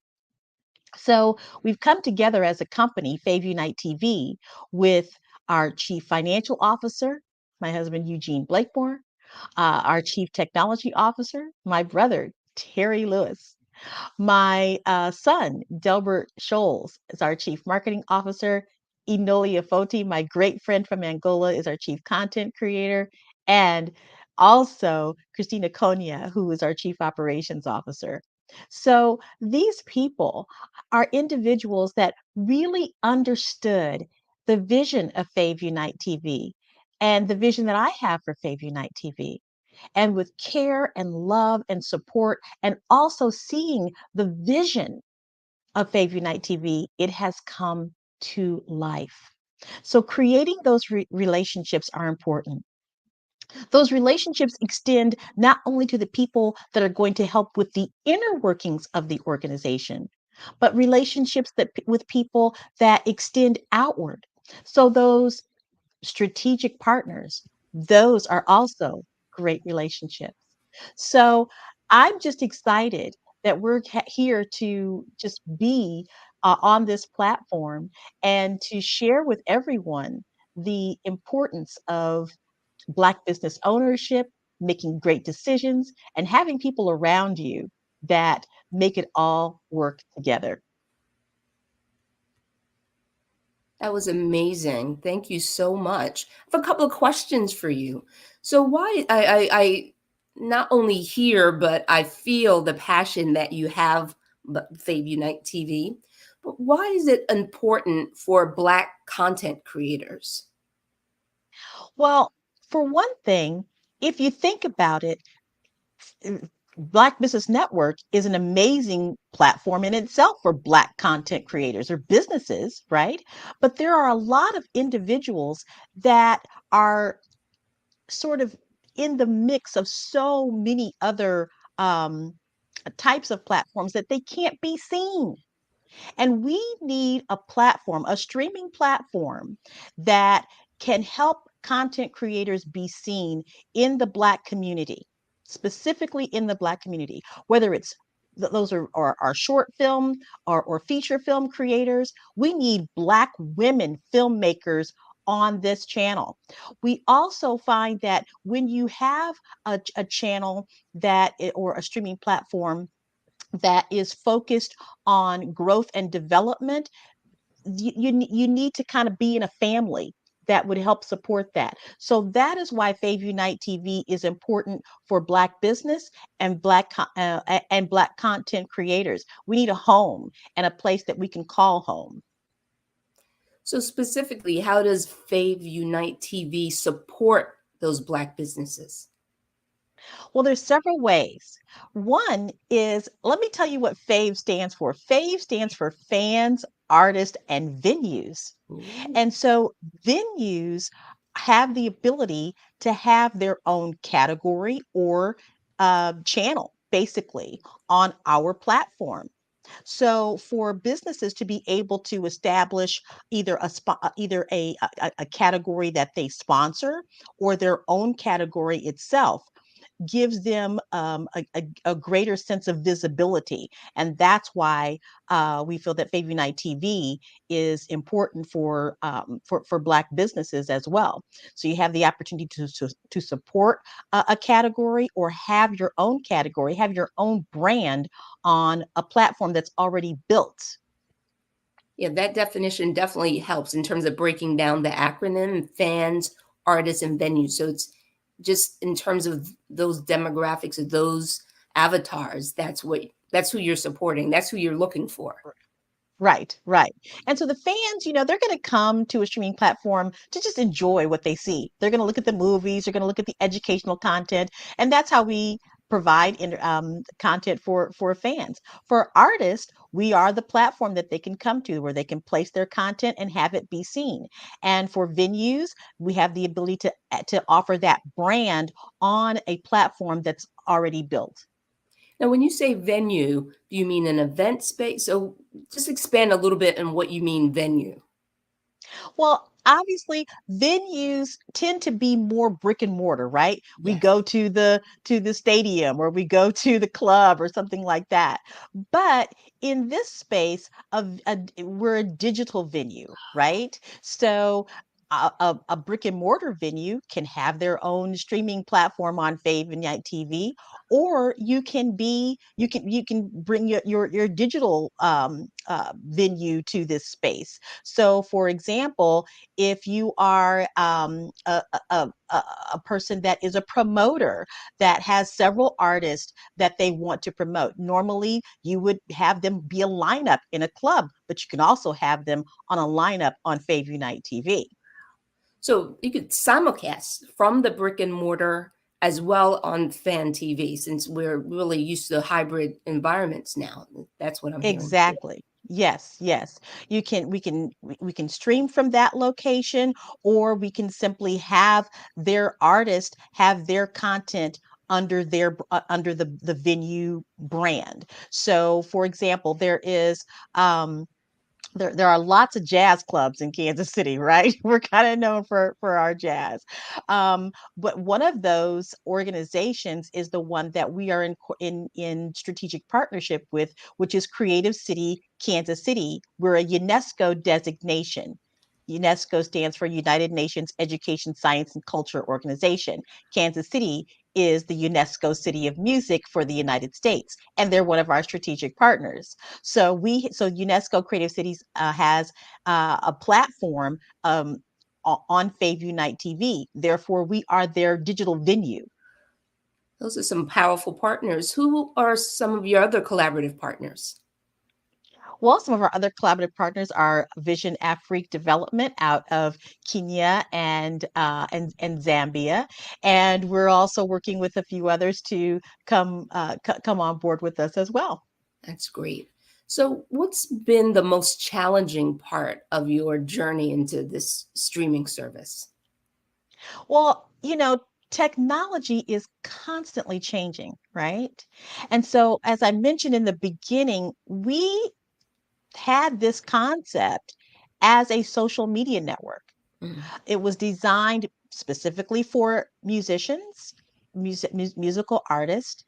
And one of the things that we realized is when as technology changes, we need to change with the times.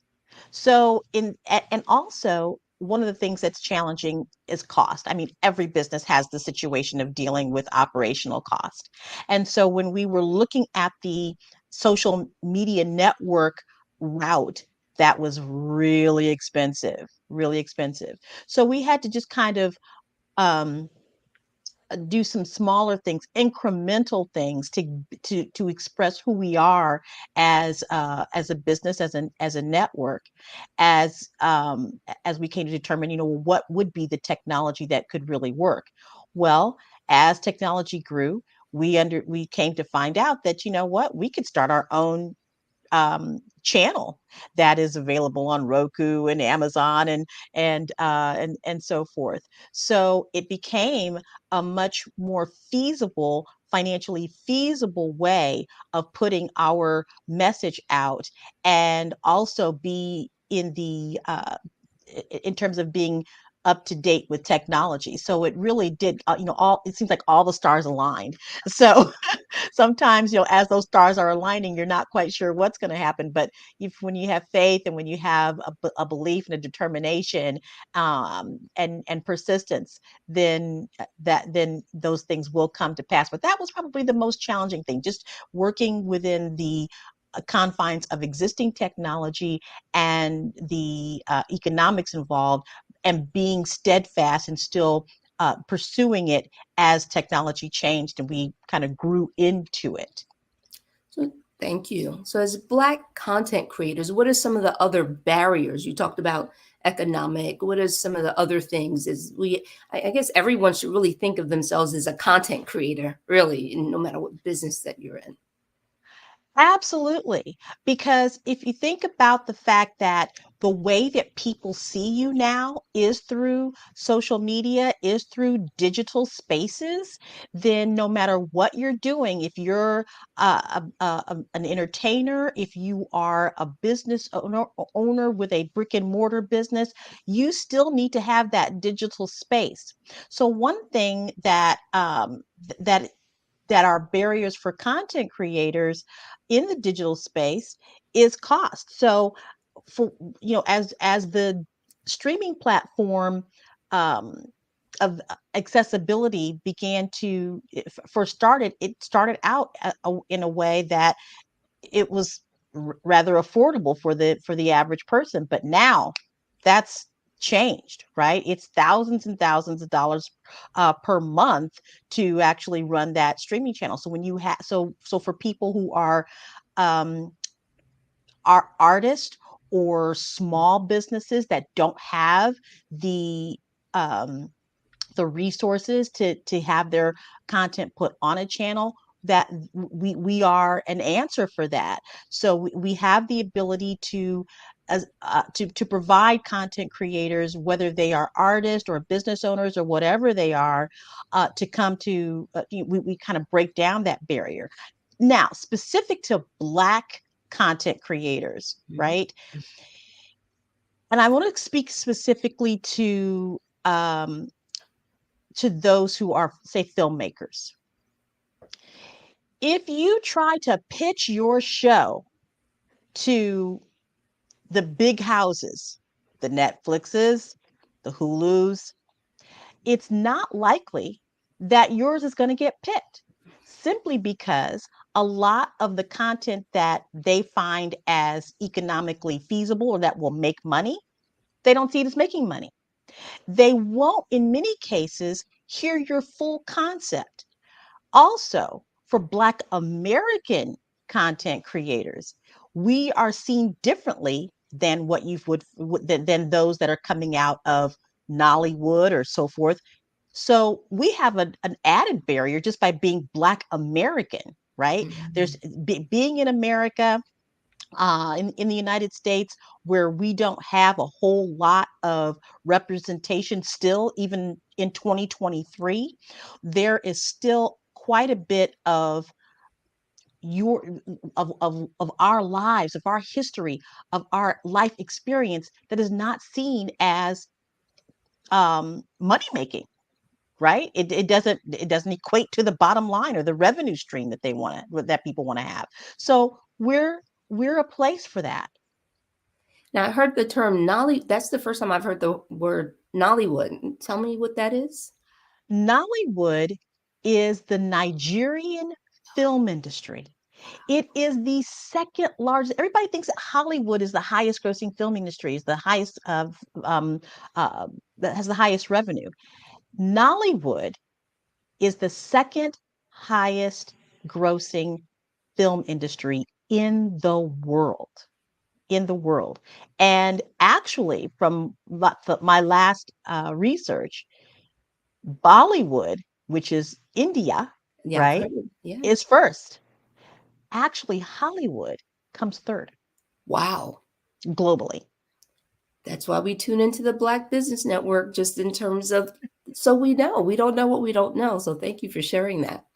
So what types of content are you looking for?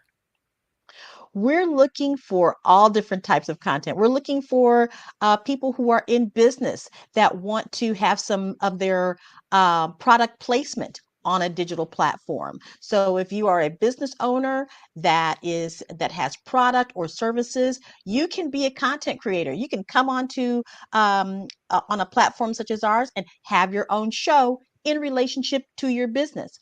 We are also looking for artists, right? We're looking for musical artists. We're looking for filmmakers, both feature and short film, and documentaries. We are looking for people that have their own podcast where they want to have their shows about travel and cooking and relationship and all of those types of topics that you would find that are related to Black people.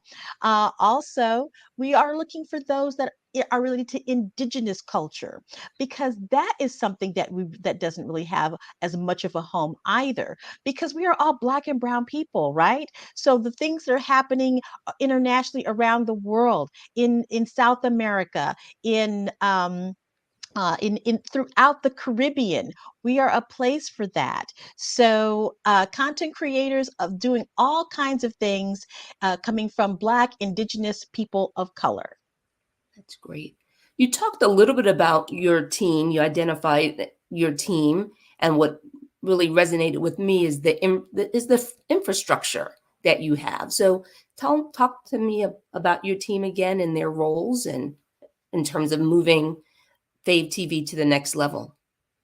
Absolutely. So I'm proud that we're a family owned business, right? We are a family owned business. We've got husband, brother, son, and then, of course, a couple of really great people that we consider family. But that's what I really am excited about.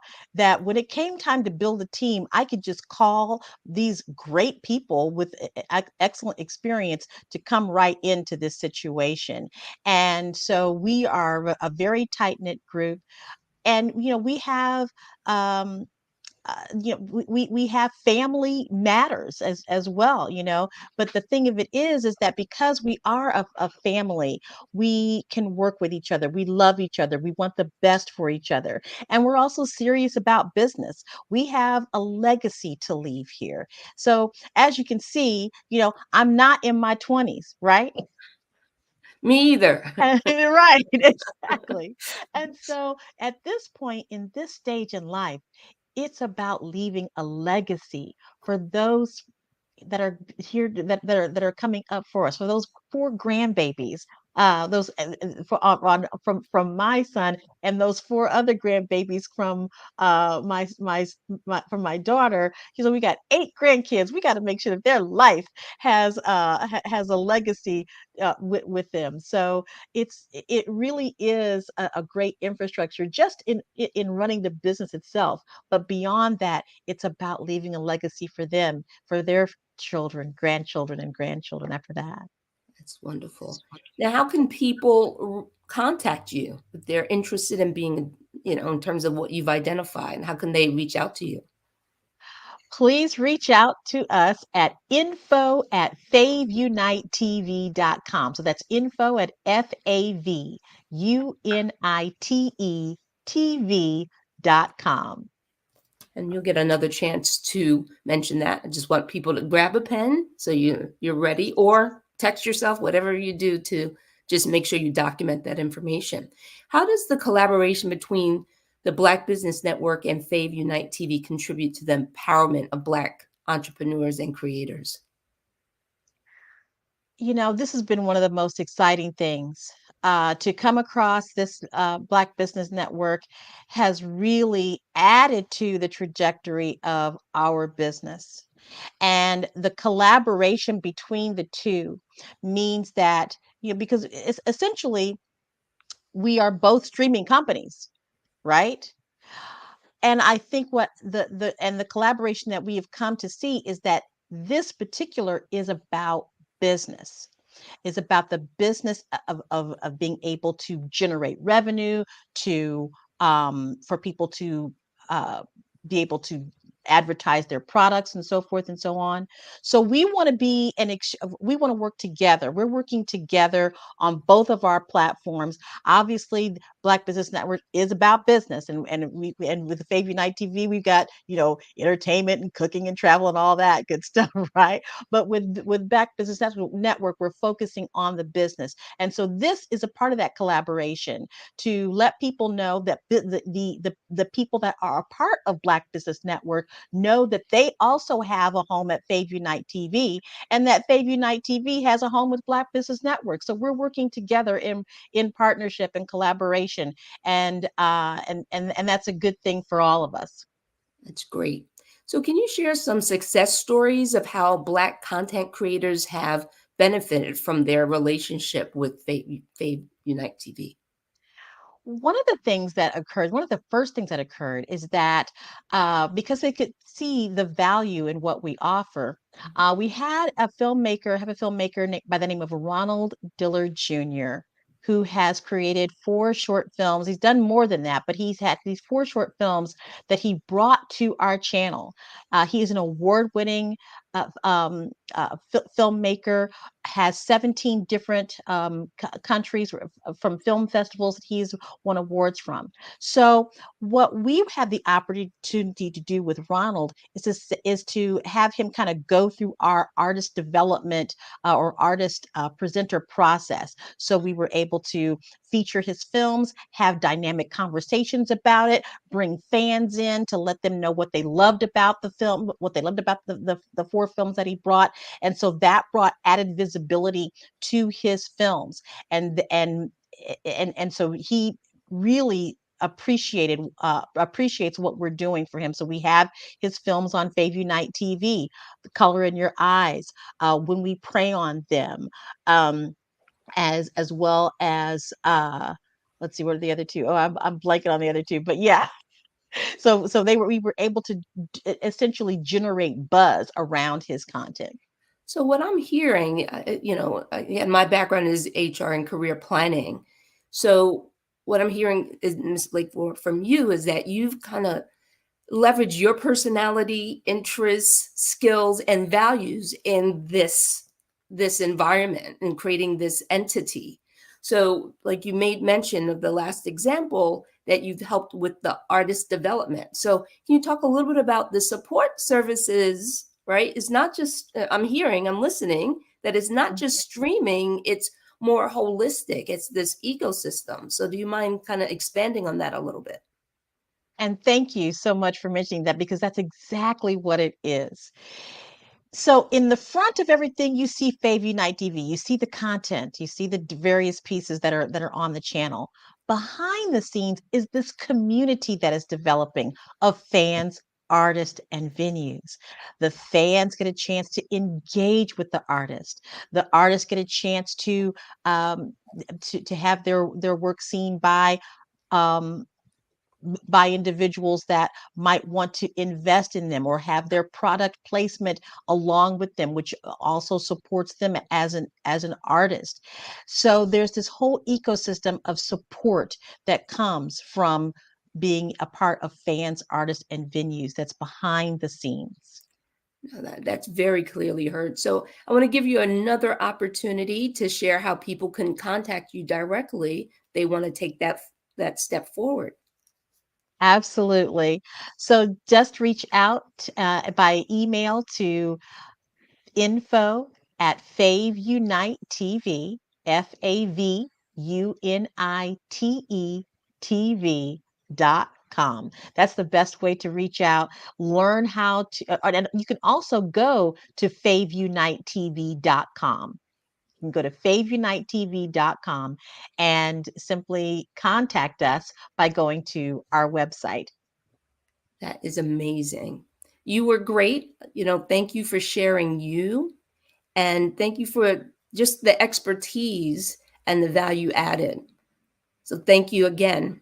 And remember, genius is common. And we'll see you on the other side, Ms. Blakemore. Carla, thank you so much. It's been a pleasure. Same here. Thanks again. Thank you. So again, the reason that we're here is to promote our scholarship. The Black Business Expo's mission is to raise funds for high school seniors going to college or K-12 entrepreneurs. This expo is a fundraiser for students who may go to www.blackbusinessexpousa.com to donate to the scholarship fund or use the Cash App that's on the screen below, BBX USA. Again, that's for Cash App. Our goal is to give laptops and up to $5,000 to 10 students. Students can register online at www.blackbusinessexpousa.com. Every dollar counts, so we want to remind you to donate to the scholarship fund. We want to thank our very special sponsors for the Black Business Expo USA. The sponsors are, for October 2023, First Atlantic Insurance, 5-Star BDM, Hello LLC, NC-100, Moody Capital Partners, Suede Soul, Lotus Richey Coaching and Training, Carolina and Virginia Minority Supplier Development Council, Step Management, Barbara H. Smith LLC, Margie McLean Foundation Incorporated, Genius is Common, Earth Essentials, Mulaney Shani Global, the Executive Women's Success Institute, the Quality Coaching Company, Superwoman Business Services, Creative Force Studios, Lee Entertainment, Artistic App Design, Black Business Expo USA. Again, thank you all for being here. Now, remember, genius is common, and I'll see you on the other side. Take care.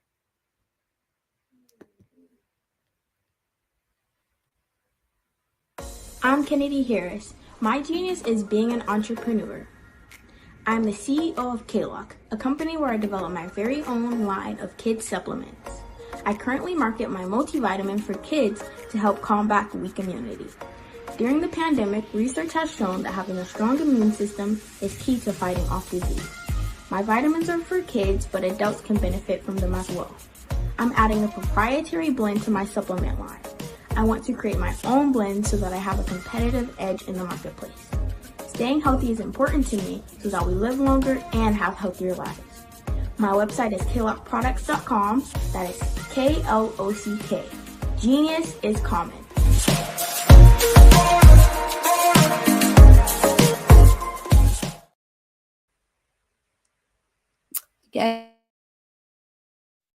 Hello, I'm Dr. Madeline Ann Lewis, President and CEO of the Executive Women's Success Institute. And my genius is helping women accelerate the path to success. You know, I was blessed to have strong women in my life who encouraged, motivated, and pushed me to do my best and to never even think about giving up on my dreams. So I say to women, we must show up to rise up.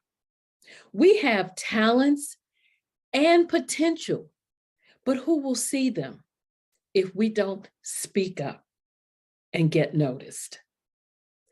I know that women are a tremendous resource on this planet, and there is nothing more fulfilling than helping a woman tap into her full potential. I do this because I want to be a part of helping as many women as I can to show up, to rise up. I do this because genius is common.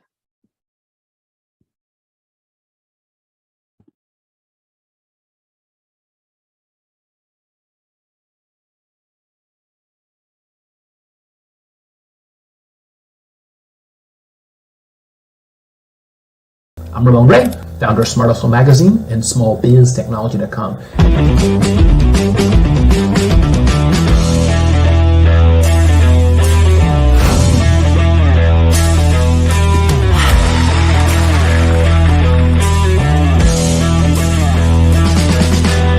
You're here today to celebrate small business success. Stand up on your feet. You rocked the house. It was amazing. Didn't we learn? For me, success comes from failure. One thing not to do is shake somebody's hand like this.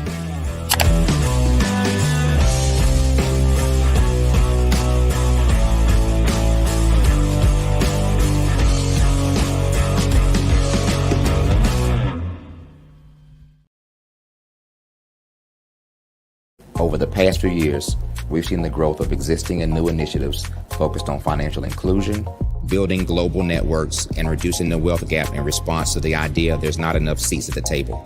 Whether their outcomes are to increase the representation of Black executives on corporate boards, ensure an inclusive global economy, or to create new U.S. African commercial pathways, the strategies are often carried out by separate programs. The question is, should they be? With the continent of Africa being home to more than half of the world's fastest growing economies, the youngest workforce, over 400 companies generating more than $1 billion annually, 700 generating more than $500 million annually that are poised for growth, and being the destination of nearly $5 billion in venture capital in 2021. Diversifying U.S. and Africa commercial engagement by building bridges between African businesses and their U.S. diaspora should begin being seen as mutually beneficial. From helping to reduce Africa's enormous capital gap to catalyzing two-way trade opportunities, the COVID-19 global pandemic hopefully has taught us that global challenges and opportunities are more interconnected than we thought.